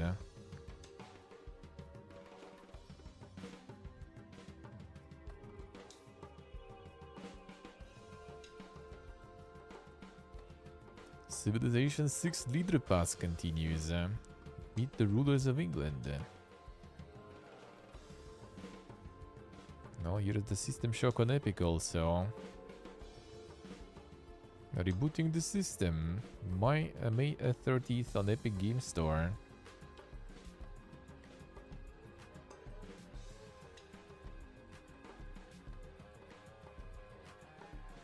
Free add-on available for the new season, the Cycle Frontier. This one it keeps bumping too.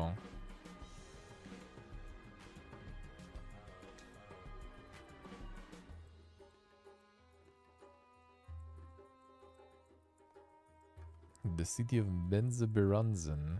Neverwinter's newest module. Damn son. Collaboration with Salvatore, actually. Is it the Giga Fantasy Dungeons and Dragons writer? Writers, looks like. Two of them.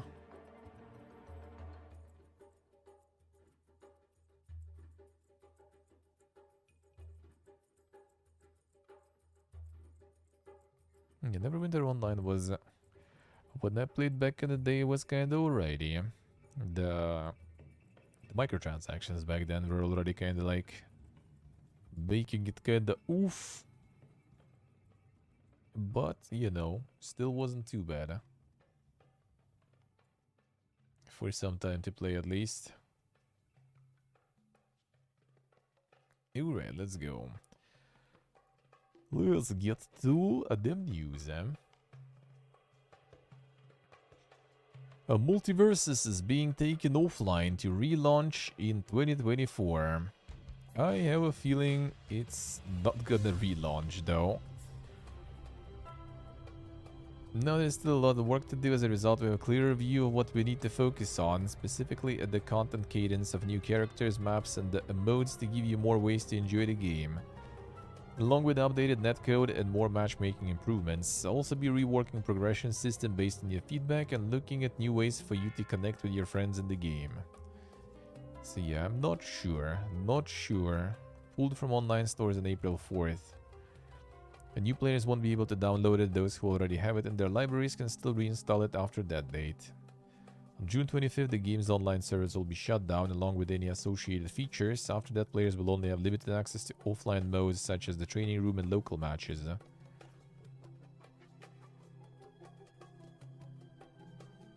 Purchased in-game content such as characters, items, battle pass tokens, and unused currency will carry over when Multiversus returns in early 2024.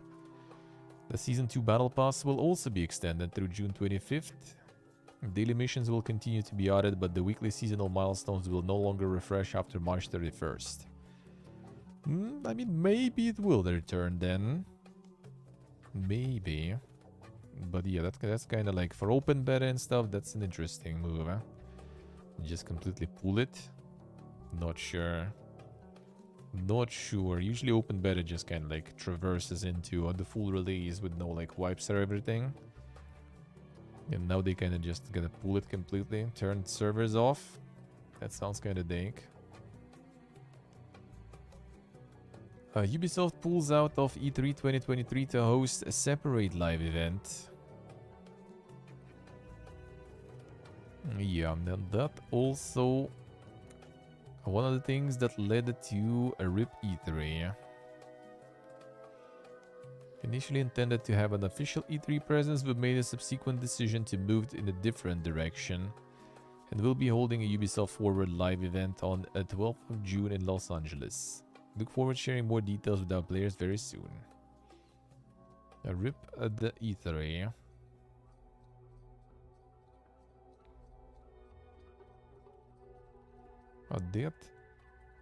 That we're gonna see maybe on the like next year, and still they're gonna need to adjust to that. They will need to change the event that by like a lot basically for it to return. Atlas Fallen delayed to August. Dear players, thank you for the tremendous support we received so far on Atlas Fallen. From your enthusiastic comments on our video teasers online and in person at PAX East, to the positive previews from critics, we're grateful and honored to have you excited to play our game. Our goal has always been to create a memorable ARPG experience in a unique setting, with exciting gameplay and the option to fully playable seamless co-op with a friend. I'd love to give the game some extra time, which will allow us to deliver the best possible versions of Atlas Fallen. To achieve this, we have made the difficult decision to delay the worldwide launch to August 10th, 2023. Apologize for this disappointing news. We'll come back in early summer to share updates on the game, including new gameplay footage and your first look and drop-in co-op gameplay. Can't wait to bring you fantastic experiences in the deserted lands of Atlas this summer. Announce the release date. Didn't they give the previews to some content creators and stuff? And I think the reception wasn't a very crazy good. So I think it's the same case as with Golem. When they show it for the first time, and the reception of the trailer was so lukewarm at the best, that they decided to kind of like, you know, put it back in the oven for a year more. So I feel like this is kind of the similar situation. But I think there were some reviews, like previews people posted even on YouTube or something. Was this one? Like someone mentioned, I think, like some of the content creators got the previews already posted or something, and they weren't very stellar. So I guess they decided to work on it some more. Which, I mean, it's always a good thing. Better to get that delayed. And then maybe it's gonna get somewhat good. And the best news you all waited for. Forspoken Story DLC arrives this May. Story sees Frey Holland follow a mysterious voice that leads to her being sent back in time 25 years before she first stepped foot in Athia. Well, yeah, there's like a bunch of like names and everything that don't really tell me at least anything really, because I haven't played that. Oh, if you have digital deluxe, you also can play DLC earlier. Even damn son, they make it even more convenient for you if you get the super edition. Insane. Well, I mean, that probably was already a way before the release, already in development and stuff. So yeah, they still, despite the fact that the studio is already gone, like Square Enix just absorbed the studio, so like all the people that worked on Forspoken now probably like split between different other departments, because yeah, game didn't go that well. But the content was already made. I guess some commitments and stuff already, and roadmaps also were made, and money allocated to that. So just kind of like with the Babylon's Fall, they still try to like pump something for like a few months until, you know, the budgets allocated were already over, and allocating new budgets didn't seem like a good idea.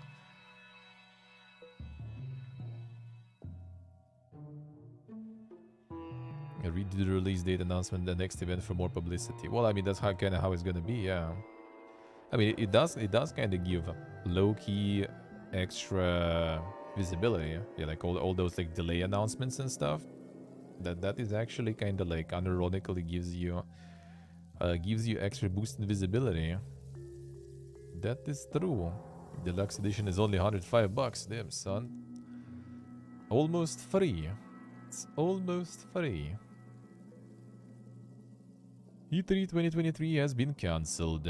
Reed Pope and the Entertainment Software Association have announced that both the digital and physical events for E3 2023 are cancelled.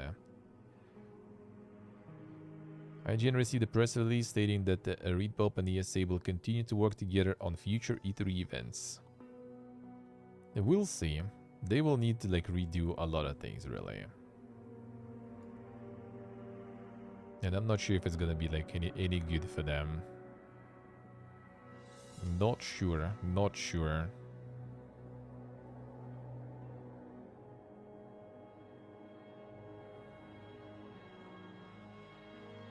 The show had been on decline prior to 2019.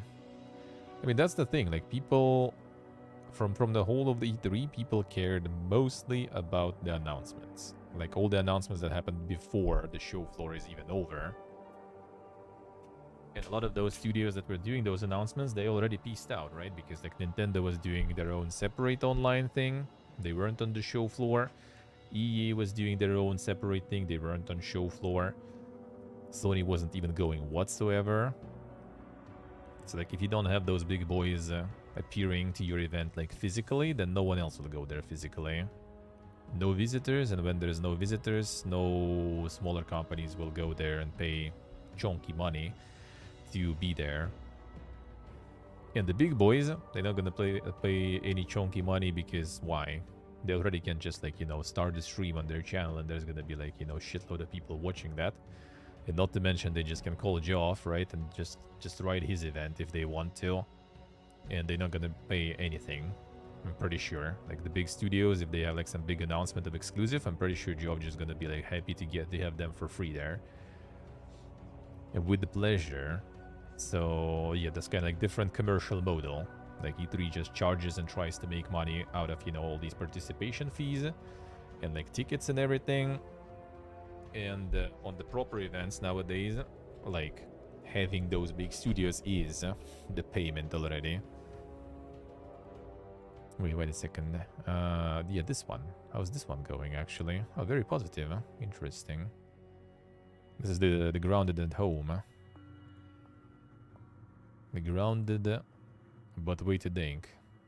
Early access update roadmap there. So this one actually ended up being quite decent. Interesting. It will replace grounded in your library.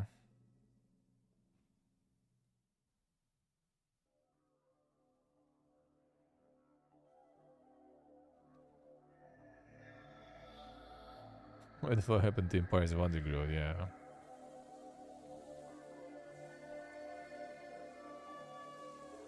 The combat system video, okay.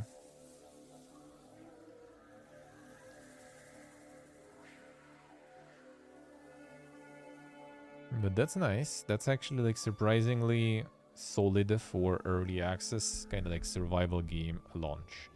Like I remember Ark launch, bro. That was something, man. There was something. So that's quite impressive actually. Very positive reviews. Self-published and early access launch with multiplayer and stuff. Impressive. Impressive. Pretty nice. And it just took like the grounded concept and just turned it up to 11. You get like all the mounts and everything. Yeah, multiplayer of course, right? The full scale one. And yeah, you can ride the bees and stuff. It has the PvP-ness and everything too. So like you have everything. You have everything there. That's interesting. Tame yourself some lizards and stuff. So kind of like Ark, but yeah. Ark, but grounded. That's a good concept to use. The Hooded Horse got the Empires of Undergrowth. I see. That's nice. Well, that's nice. Alright, let's go. Next. Vampire Survivors gets fantasy-themed Tides of the Foscari DLC next month.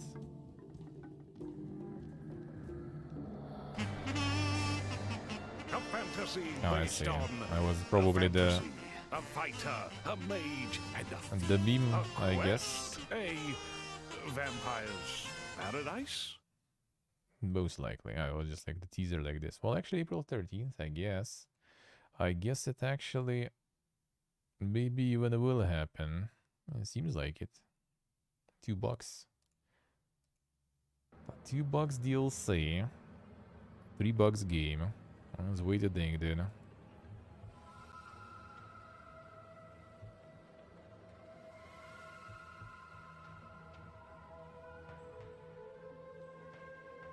Oh, I see, Zero. I see. The DLC gets to the base game? Yeah, that's kind of big. They also, like, well, I mean, that kind of, I guess, makes sense. Like, I had all achievements in Dune. And then they just, in one of the updates, they just dumped, like, insane amount of achievements. And a lot of them is like, okay, fine, I ain't doing that. Fuck that stuff.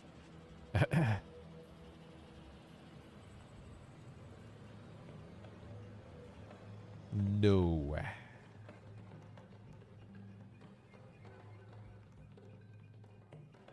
Time to get the DLCs, farm them achievements then. But yeah, that's PP again.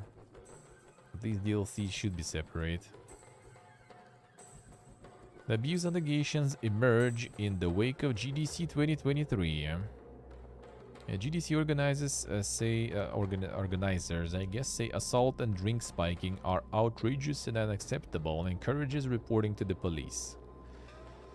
Well, one day there is gonna be an event without the fiesta, dude. Huh? So there was like 3 people, I think, getting their drinks spiked and everything, and a bunch of other shit. That's those who reported, apparently. Piega.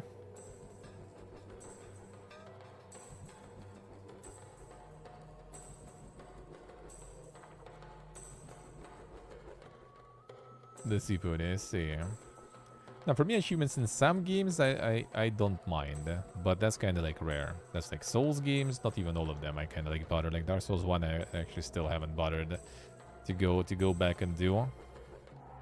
But yeah, it's kind of rare. Usually, it's like either something I should really like, or where achievements are just kind of like easy to get, like there or there. Sultan Sanctuary, for example, I really like doing because it was kind of fast and, I mean, enjoyable to do in game I liked, right? Souls games, like Dune, kind of just happened, sorta, and now they added a bunch, and I'm not doing that because, like, you know, they started adding those, like, you know, the CBT types of achievements when you need, like, you know, to, like, I don't know, like, you know, like, basically, like, go through it on, the hardest difficulty with absolutely zero research, blindfolded with one hand, you know, this kind of stuff. And it's already like, alright, dude, nope. Nope. Some people do like it though. Like I have a friend, he just farms those, you know? Like he goes for all achievements quite regularly.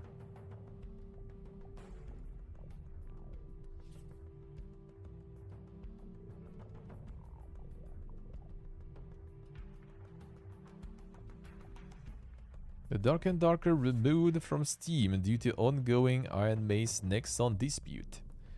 Nexon issues DMCA against the title. Developer says action is based on distorted claims. So yeah, there's like a whole fiesta there going on. And there's constantly some fiesta. So like Nexon claims that they were developing this game while being a part of Nexon. And when leaving, you know, dude also took like some people with him.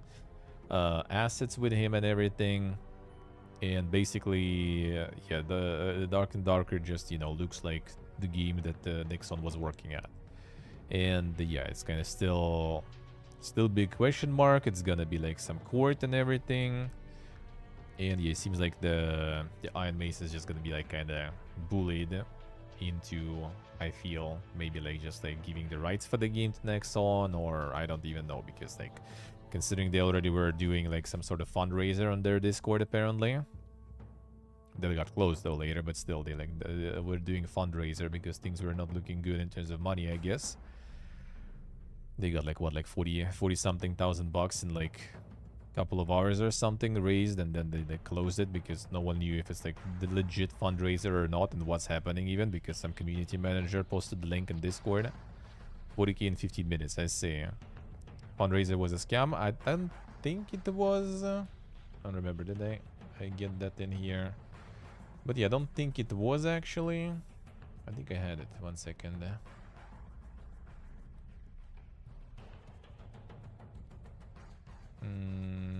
Maybe not. But yeah, basically, I don't think it was. It wasn't a scam, but they decided to kind of like to wrap it because they still, you know, think they can win that stuff. So they changed their mind about it, basically.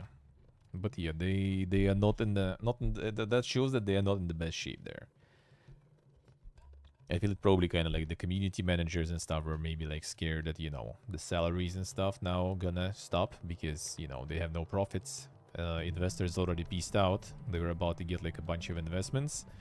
But as soon as, you know, like the claims, the police came to their office searching, you know, and that stuff, investors just kind of pee-pee-poofed, obviously, because no one wants to risk their reputation and stuff. So like no investments, can't sell the game because game is pulled from Steam. So yeah, I don't even know what's the way out there, unless they have some sort of like stored money, which they probably already kind of did. Like when it was founded in October 2021. So I don't think they monetized it in any way, right? I don't think they sold anything. I don't know, outside of maybe some like merch, some shit like that, or like some collectibles or something. I kind of don't think so. So they already kind of working on it for like 2 years. Well, 1.5 basically, right? And they have no profits from it. So like whatever they have saved probably slowly kind of disappearing there. And new investments are not coming. The game is not sellable because it's not on Steam even now. So yeah, not sure what's the way out there. Like if their budget's gonna run dry. Unless someone will be brave enough to invest. But that sounds like some giga risky investments. Because all of this can just be pulled by Nexon completely. Even if they can't really, you know, like prove their claims, they can probably just kind of stall the court for like years. Knowing how systems work, right? You just kind of like appeal everything, you know, send to the different courts. Like a couple of years you can stall probably easily. I'm not sure how like the Korean court system, but looking at like, for example, even Chris Avalon's case, right? When it was like, what, 2 years or something of just like the court, the court fiesta. And it even like, they got lucky that there was a settlement, right? Because otherwise the court probably also would last for some time. But I guess they decided, the ladies decided to settle. And that kind of saved some time, which is actually, speaking of, even though we kind of did this one last week. But yeah, apparently now the media started catching up finally with this. These allegations against Chris Avalon settled. A joint statement from women who accuse Ryder of assault say their words have been misinterpreted. But yeah, they basically contacted Kotaku, everyone. So they all already like posting at least the articles that, you know, it was all wrong. It was all a lie. So yeah, it is over. It is over. But yeah, that took 2 years. Like 1 year, I think he wasn't really doing anything. Then he started the lawsuit in 2020 it happened. In 2021 he started the lawsuit, and only now it is over. And probably also just because of the settlement. And I think they probably just were like scared or something, because they got the settlement and they paying like 7 digits to him. So yeah, I don't even know what would happen then if they would lose the court. Like how much would they need to pay? I wonder. I wouldn't be surprised if it's kind of like, considering he was working on like the Dying Light, right? Had position there, had like, he got 3 ongoing games he was working on. So like all those contracts that got cancelled because of that, I guess all the numbers in those contracts would be supposedly to be reimbursed by the ladies, right? And then probably out of those contracts there would be kind of like some approximate calculation how much was he supposed to earn in those years that he wasn't working because of the false claims, right? So that probably would be quite a chunky amount. So like paying 7 digits probably was, you know, the better outcome than trying to keep going and then lose and pay everything. But yeah, that's like 2 years of stalling. So like for something like Nexon with the Dark and Darker, just stole the lawsuit for like a couple of years, and Iron Maze just gonna like run dry of money, and they just gonna like relinquish the rights and like just sell it to Nexon for nothing or something. I don't know. Grandchildren will be still in debt after that. Well, I mean that's kind of insane. Like 7 digits, like two of them, they need to pay like 7 digits. That's like, that's a lot. That's a lot. Like, I don't know, kind of hard to imagine. Even if it's like the lower range of 7 digits, it's still for 2 people. That's crazy, dude. That is crazy. But that is fucking deserved though. Like, fuck around and find out. And that's good. That's good that at least some of them starting to find out after they fuck around, because a lot of people just fuck around and never find out, sadly, in this case. Sadly. This time it's good. I hope like that there'll be more publicity for that, and like more people will think twice before, you know, like going to like different outlets and everything and trying to like claim something that didn't fucking happen. Hopefully that will kind of be a good example now for them, what might happen for them later, you know. Yeah, buddy, yeah. I don't think it's gonna be that bad. Like, it seemed like, you know, it's a lot of people like working in the industry in like the states that are kind of, you know, like good with incomes and everything. So it probably is doable, but that's still gonna hurt. That's still gonna hurt. It's like, I don't know, like at least 500,000 each should pay, right? And like, I don't know, like some of the game dev studios depends on the position. I mean, I assume they're like mostly all of them are from the industry somewhere, right? Like, I don't know, let's say like 150 or something thousand per year they get, right? That's still like, you know, 3-4 years without, you know, spending anything. So I would say more like kind of like 5 to 10 years they would need to spend to pay it all. Yeah, which is, you know, quite.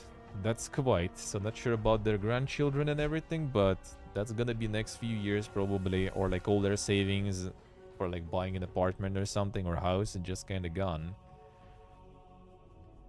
Resident Evil 4 Remake launched 29% bigger than the GameCube original. Well, I think the reason might be GameCube though, to be honest. Don't think that was that crazy popular back then. Resident Evil 4 Remake, Hogwarts is still second place. That game! That game! FIFA, WWE.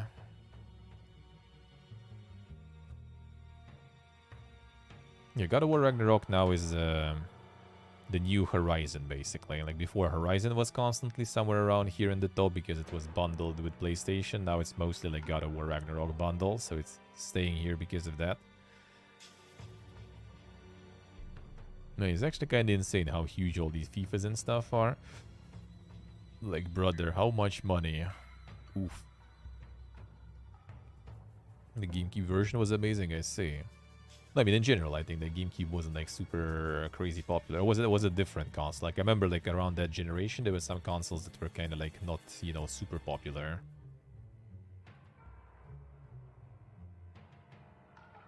Or was it Dreamcast maybe? I don't remember. Like, I remember there was one that was kind of like cool but not popular at all.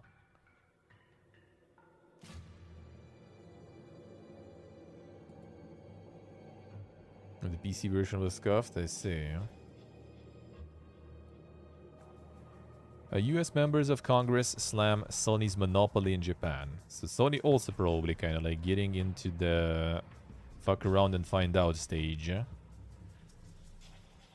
PlayStation accused of anti-competitive practices over the high-end games market in the country. So they, you know, they cocky Microsoft. Well, you got the older brother or dad, I guess maybe, to step in to start bullying them now.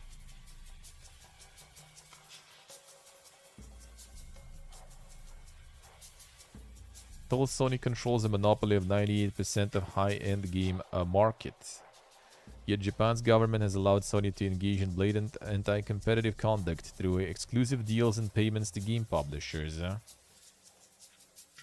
The account while adding that Japan's Fair Trade Commission has failed to investigate these exclusionary conducts. Yeah, again forgetting the poor Nintendo.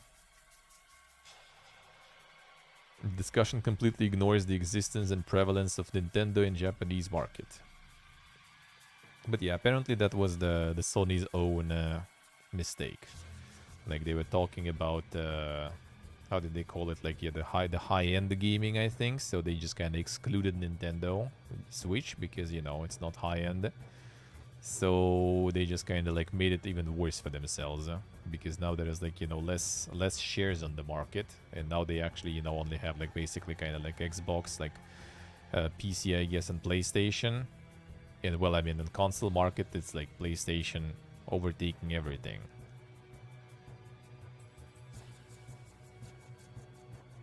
True, Zach Mac, true, huh? Well, I mean, back in the day, I wouldn't even imagine how much Call of Duty makes. So, yeah. And to be honest, it's not because Call of Duty. Like, the thing is, like, PlayStation just doesn't want deal to go through. It's like, it's not even exactly about the Call of Duty.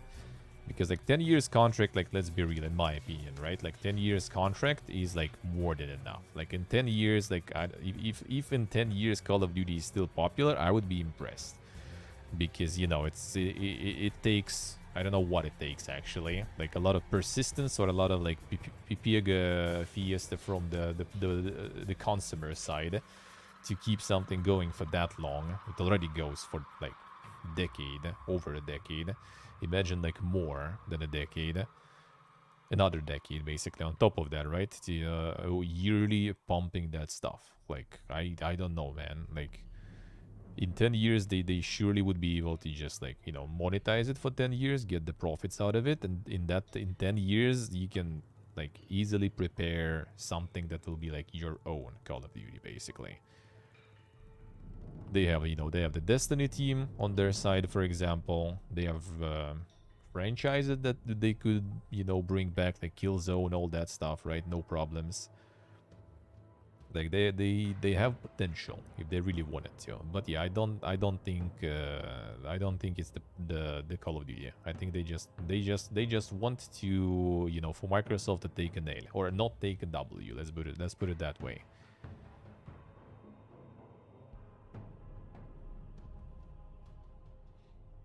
Yes, Dave, that's too true.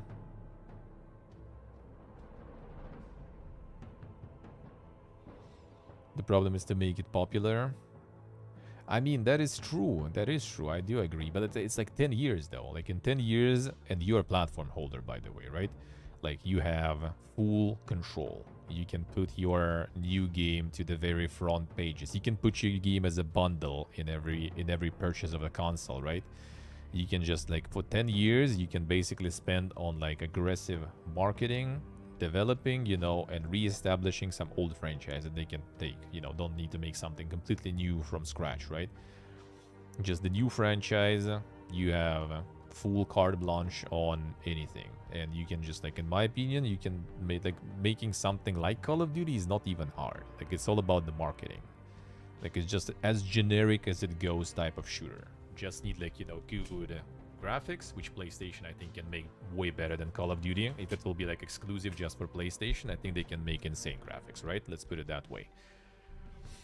Like, it's not gonna be multi-platform, it's gonna be their own specifically tailored for PlayStation game with, like, all this, like, you know, controller effects integrated there, right? Like all the, like, the lights, sound, everything. Like, you can make something, like, really cool, really good looking, really good in tech sense, right? And they're gonna take full money from selling it on their console. They're gonna have full power promoting it on their console because it's their product and their console, right? Even though, like, technically, I guess some anti-monopoly shit might kick in, but I kind of doubt it, really. Like, they could manipulate, you know, things and get people to play it. And in 10 years, there will be plenty. But I don't think they want. And I don't think it's a Call of Duty problem. I think, if anything, the problem is they just don't want Microsoft to get any, like, power moves there.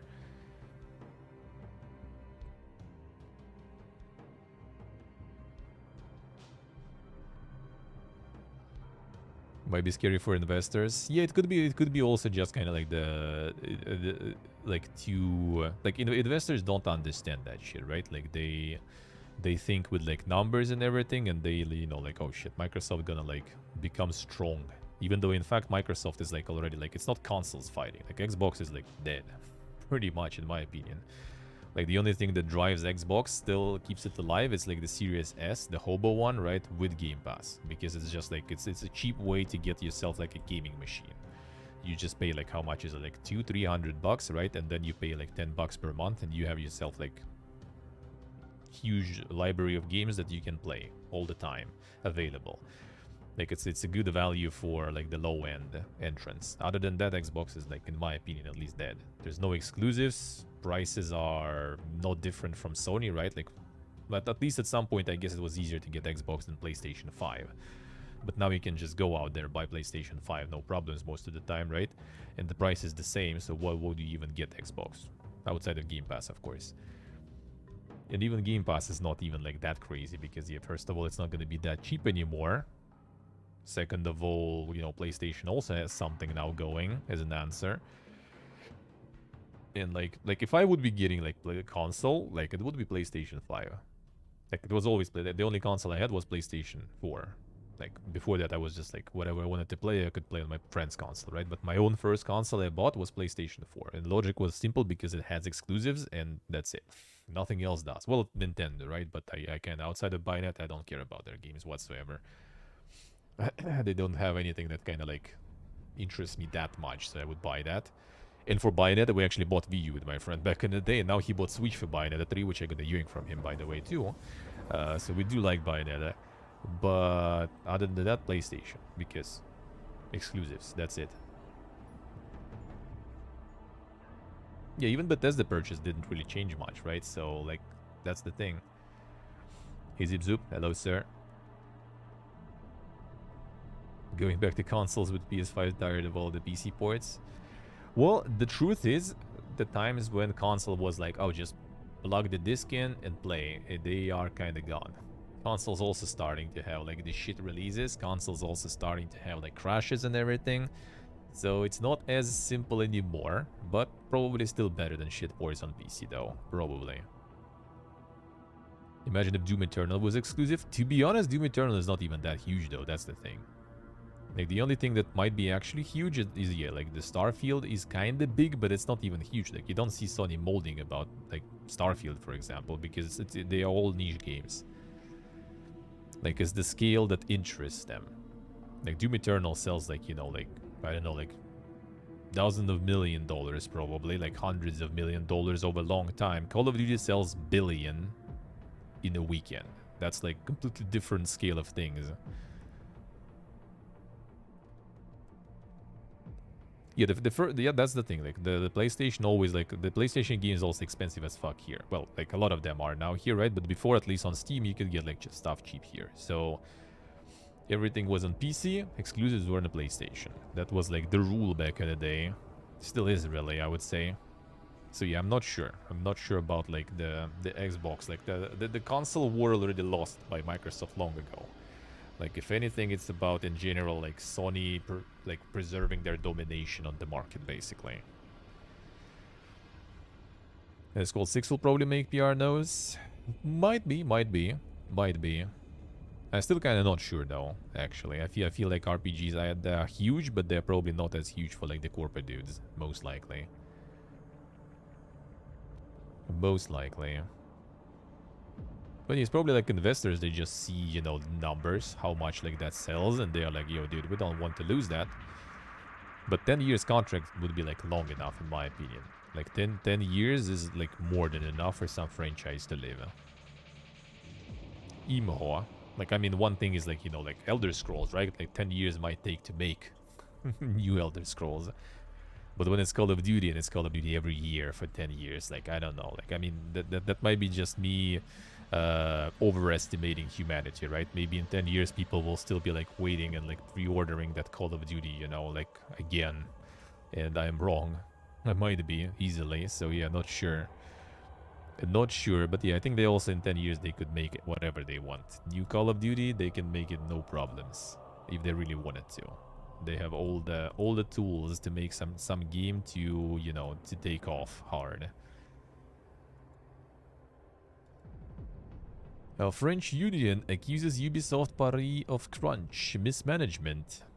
Solidaires Informatique says 10% of studio employees have experienced burnout in the past year, with some working 14 hours shifts or longer.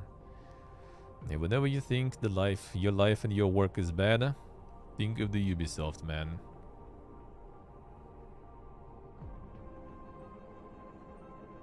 Mismanaging production of Just Dance 2023. Dude, if I would be like, you know, if I would end up just kind of like trying to pave my way in game development, right? And I would be working on some like Just Dance or some stuff, and I would be like forced also to like crunch and just like burn myself out and working on that. I don't even know, man. I would be very sad. I would be very sad, dude. Out of everything you could crunch on, that would be Just Dance. Like, brother.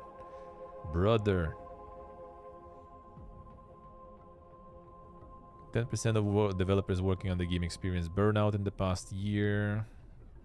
The game's difficult development included an engine change 11 months before launch. And unfulfilled promises that more staff would be hired to lessen the burden on employees. One Ubisoft employee told the outlet that they worked 13 hours shifts during the game's development, with some QA testers putting in 14 hours or more in single shifts. During daily meetings, some employees were explicitly encouraged to work overtime. The message was clear: make overtime.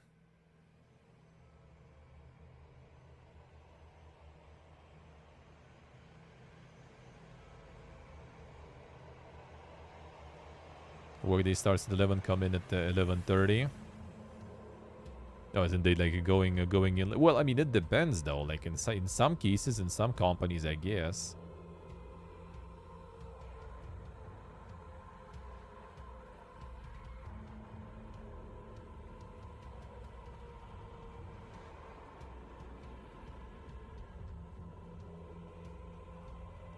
CSGO? Was it CSGO back then? I thought it was the, what's the name? Counter-Strike Condition Zero, wasn't it? I played that one.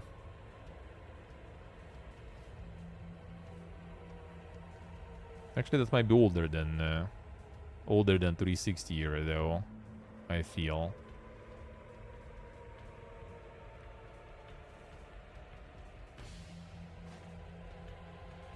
Just Dance 2023 as well as Mario plus Rabbids Sparks of Hope, both of which were cited as commercial disappointments by the publisher in January, when it said it would miss its original sales guidance, had cancelled 3 unannounced games, and would be embarking on a cost-cutting campaign for the next 2 years.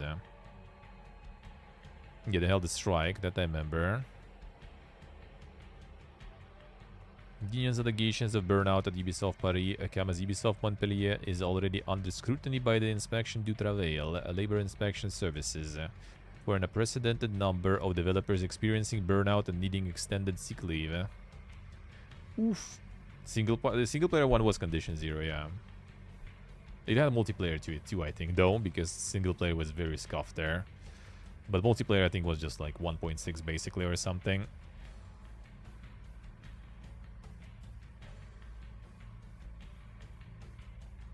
You know, the Condition Zero. Oh, we were like all obsessed by Counter-Strike, with Counter-Strike back in the day. So yeah, everything with that was like big poge. Microsoft's Activision acquisition approved by Japanese regulator. Japan Fair Trade Commission does not believe a merger would substantially restrain competition. So I guess they're like after, you know, after the American government being like, yo bro, what the fuck? They're like, alright, fine bro, acquire. You can acquire all you want. No problems here. Japan is okay.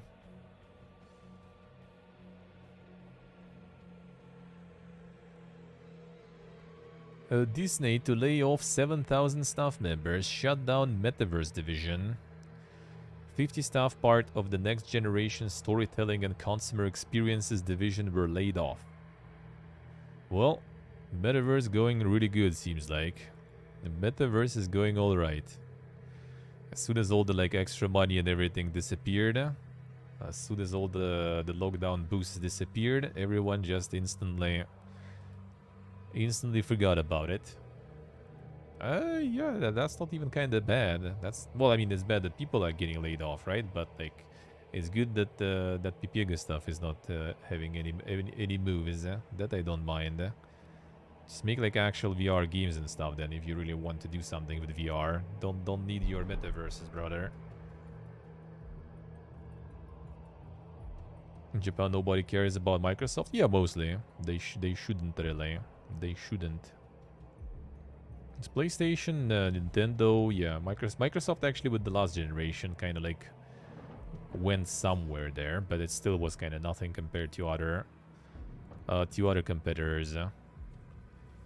Hardware's push, February spending up 6%. US monthly charts. Total game spending 4.6 billion, up 6% year on year. Software content spending 3.9 billion, up 1%. Hardware spending up 68%. Stem son. Accessories up 13%. So I guess supplies arrived. Alrighty.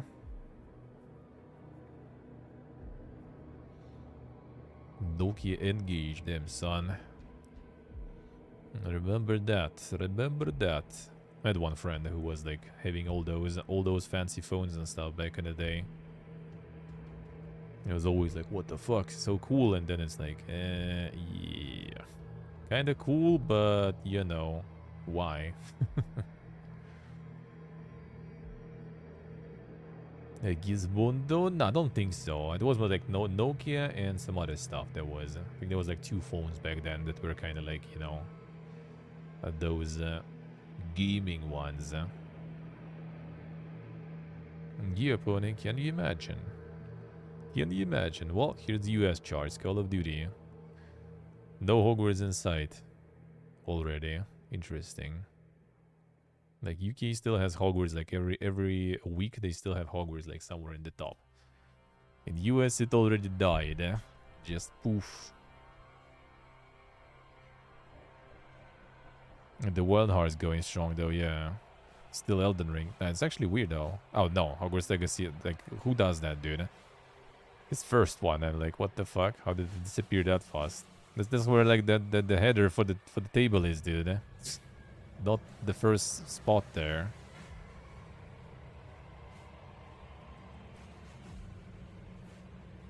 Div 0 Dem, nice, nice. Figured that stuff out. Feels good, eh? Go to HTML Design 101, yeah. I think it's like how their tables work by default. They just usually put this stuff in. Like 1 second, where was it? Oh, somewhere here, this one. Yeah. It probably already has like the insert the pre-made table, and the first line you just drop this, and then CSS does the thing. And here they just like instantly started with the lines in the table there. Yeah, so Hogwarts, that was actually even like the February. So yeah, it would be interesting if Hogwarts wouldn't be there in February. So yeah. Still Call of Duty though. Yeah, the Wild Hearts, like a Dragon, Octopath too. All right. Yeah, time to get the PC in the shower for the super debug. Company of Heroes. Yeah, Company of Heroes actually surprisingly also like went quite hard. People were molding about it though, but yeah, it went hard. Actually went hard.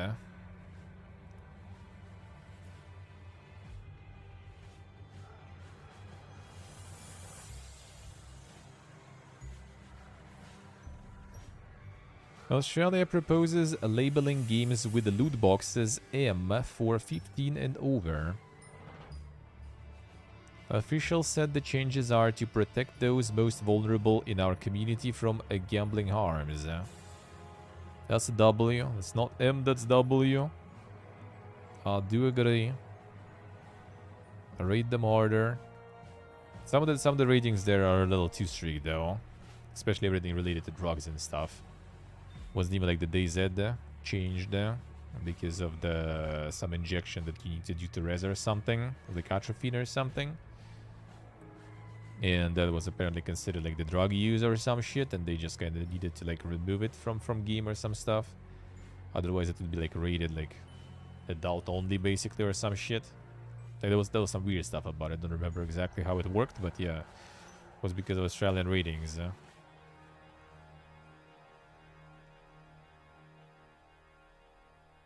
EU restructuring, laying off 6% of workforce. Hundreds of employees to be cut, but CEO Andrew Wilson says publisher is operating from a position of strength. Damn, son. And he just flex on them that way. Operating from position of strength and will be focused on a handful of strategic priorities going forward. Building games with large communities. Oh, are we going back again to that shit, dude? Making the most of those communities with social and creator tools and creating blockbuster interactive storytelling. Are we going back to like single player is not a thing? Come on, dude. As we drive greater focus across our portfolio, we're moving away from projects that do not contribute to our strategy. Reviewing our real estate footprint and restructuring some of our teams. They're doing it again. Yeah, they never learn, man. Seems like they never learn. Well, I mean, they got some success with Apex and everything, and now they kind of like, shit, back to multiplayer, brother. Who needs single player? I'm gonna get the bonus now, yeah. Resident Evil 4 Remake moves 3 million copies in 2 days. A remake of 2005 title hits the milestone across its sales on PC, PlayStation, consoles, and Xbox systems. Not bad. 3 mil. Multiplayer dance game. Well, I mean, not particularly dance game, but yeah, more of a single player person, to be honest. Sometimes. A Blizzard NetEase partnership reportedly broke down over misunderstandings. NetEase allegedly suggested that it could sway the Chinese government to block or support Microsoft's ABK acquisition. Sources familiar with both sides of the negotiations told New York Times about a series of misunderstandings, disagreements, and perceived threats between the two companies, resulting in Blizzard's most popular games becoming unavailable in China. According to New York Times, much of NetEase's concerns centered around the growing government restrictions on video games in China, including the limit that young people may only play online titles for 3 designated hours per week. Chinese publisher reportedly sought to make changes to its contract with Activision Blizzard to ensure it would be compliant with new regulations. NetEase is said to have asked Activision to disclose annual revenues and other details to Chinese regulators as part of this, but Activision reportedly disputed that it should have to do so. Activision later objected to a NetEase proposal that it should license its games to the Chinese publisher rather than the two handling them as a joint venture. This would give NetEase more control over operations to help ensure it complied with regulations, but it was perceived that the publisher was using the regulations to get a better deal. According to sources, Activision execs believe that NetEase CEO William Ding threatened Bobby Kotick, CEO of the Call of Duty publisher, by suggesting his company could sway government regulators on whether or not to block or approve the proposed acquisition by Microsoft, depending on how negotiations went over the licensing deal. Then Bobby got some competition there. Someone with similar powers. Sources familiar with NetEase claim this was not the intent and that the company was trying to point out that if Activision did not switch to a licensing deal, Microsoft would face the same hurdles if it took ownership. Speaking to the New York Times, NetEase spokesperson Alexander Wojcik denied that Ding threatened Activision and noted that the Call of Duty firm continues to harass and taunt companies and regulators worldwide. Activision offered to accept the licensing agreement if NetEase paid around $500 million upfront. This is believed to be the reason NetEase described Activision's terms as commercially illogical in a later statement.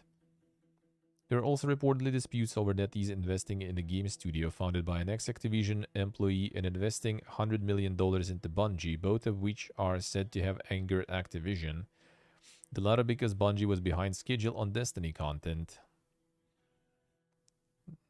Let's see. The breakdown of the Blizzard NetEase partnership ended the deal worth around $750 million per year, according to research firm Nico Partners, and leaves more than 3 million Chinese players without access to games such as World of Warcraft. Damn, some MMO probably farming now, dude. All those people looking for the fix, looking for the dose of their grind. And then they all just like flooded to some other MMOs. That is probably a payday there for someone. But yeah, 3 hours per week is harsh indeed. They wanted to reduce that even more, I think, now. Xbox Game Pass $1 deal removed globally. So it's over. It's over. No more Game Pass for $1 now.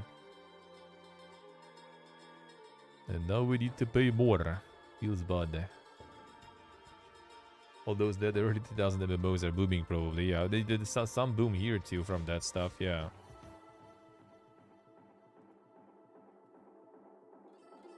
Some of them did. Microsoft's chances of acquiring Activision has raised from 50 to 70%, Citibank suggests. Devson. The price target from $88 to $91.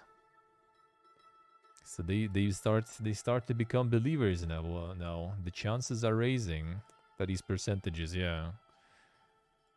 Well, it seems like they just kind of like have some sort of like approximation assumption based on all those like regulators giving permission or forbidding it and stuff, I would assume.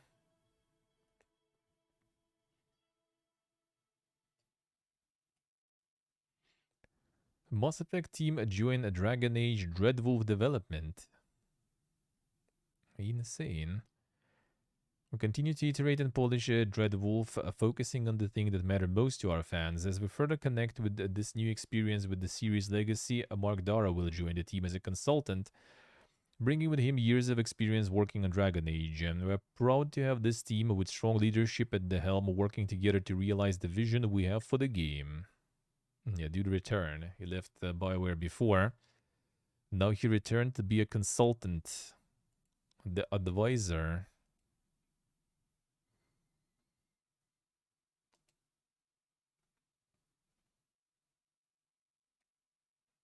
Yeah, the weebs, man. Demon Slayer Kimetsu no Yaiba, the Hinokami Chronicles ships 3 million units. 9 months after becoming available on the Switch. That's quite a lot of units, man. Just because of some like anime-based stuff, basically. The crazy weebs, dude. What is this? They be crazy. And 1 second, we'll check this one.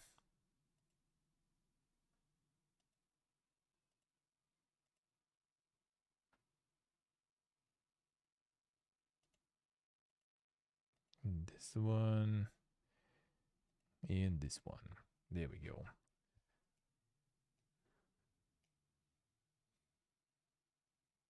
And Dungeons & Dragons crossover DLC for Minecraft announced. The crossovers you didn't expect there.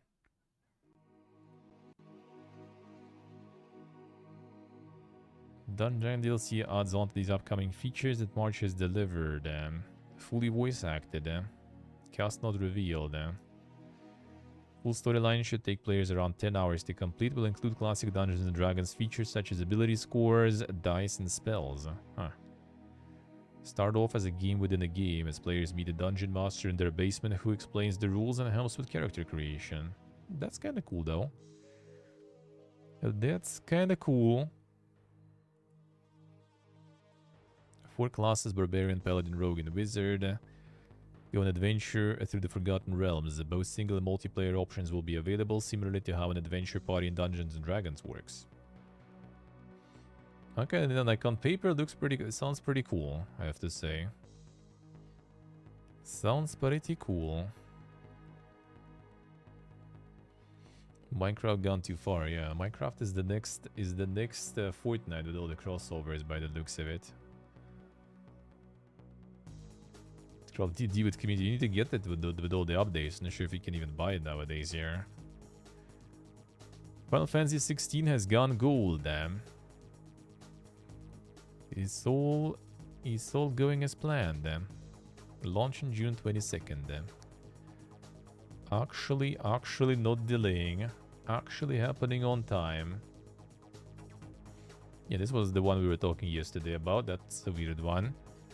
Arc 2 delayed as Ark Survival Evolved Remaster is revealed. So we were actually thinking it's kind of like the April Fools and stuff, but I guess not.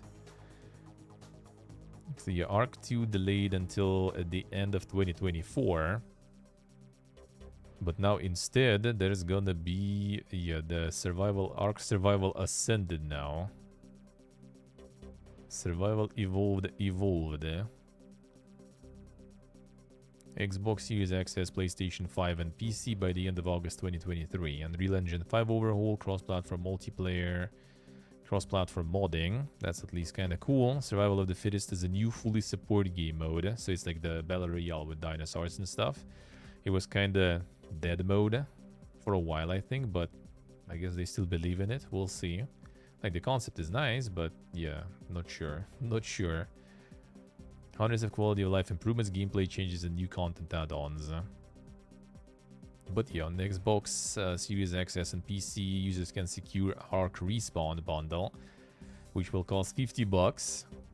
But you also gonna get Arc 2. So basically, with this price and stuff, you kind of like, you know, buying Arc 2 for $50 and also get the remaster for Arc 1 as a bundle with it. The problem with it though is that all the expansions and stuff are not included in this shit for some reason. So you still need to buy all the expansions separately for the current arc. So that is weird. That is weird. Let's see, see that's pretty common. That happens all the time. Yeah, with the like the Japanese, Korean servers and stuff. There's a whole community of people basically who do all those like weird workarounds and stuff with like the SSNs and the social security numbers and stuff. You know, there's always a fiesta around that.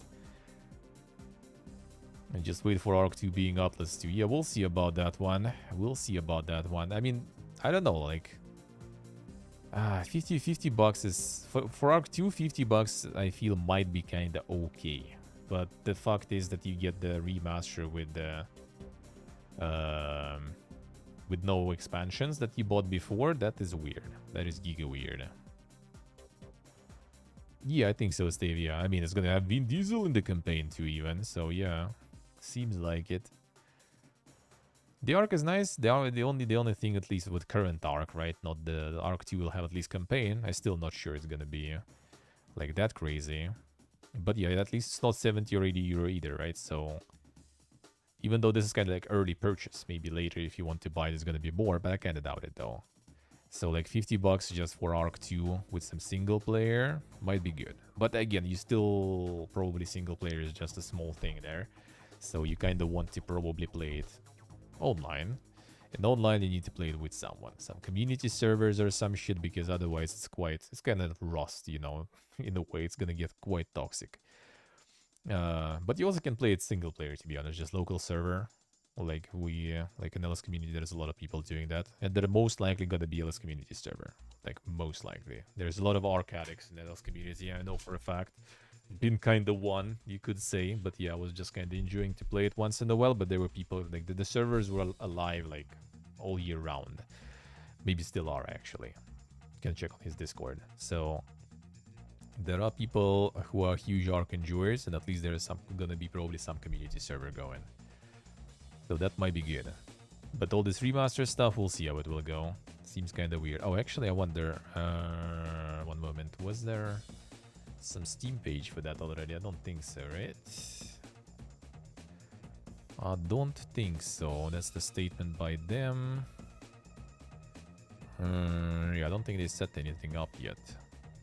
Yeah, these are not active. Let's see.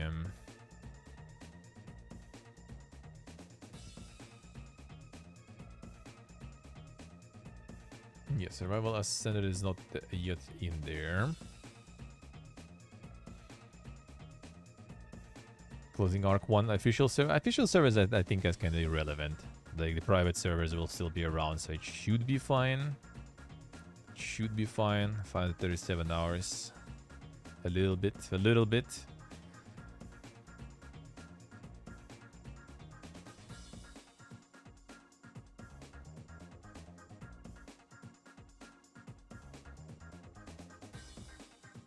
Yeah, I don't think there is anything about it yet. I'm just curious how much can it cost later, because that will define if it's worth it or not, really. Well, we'll see. We'll see. We'll see how that will go. Alright, and the last thing. Let's see this one. For the final part.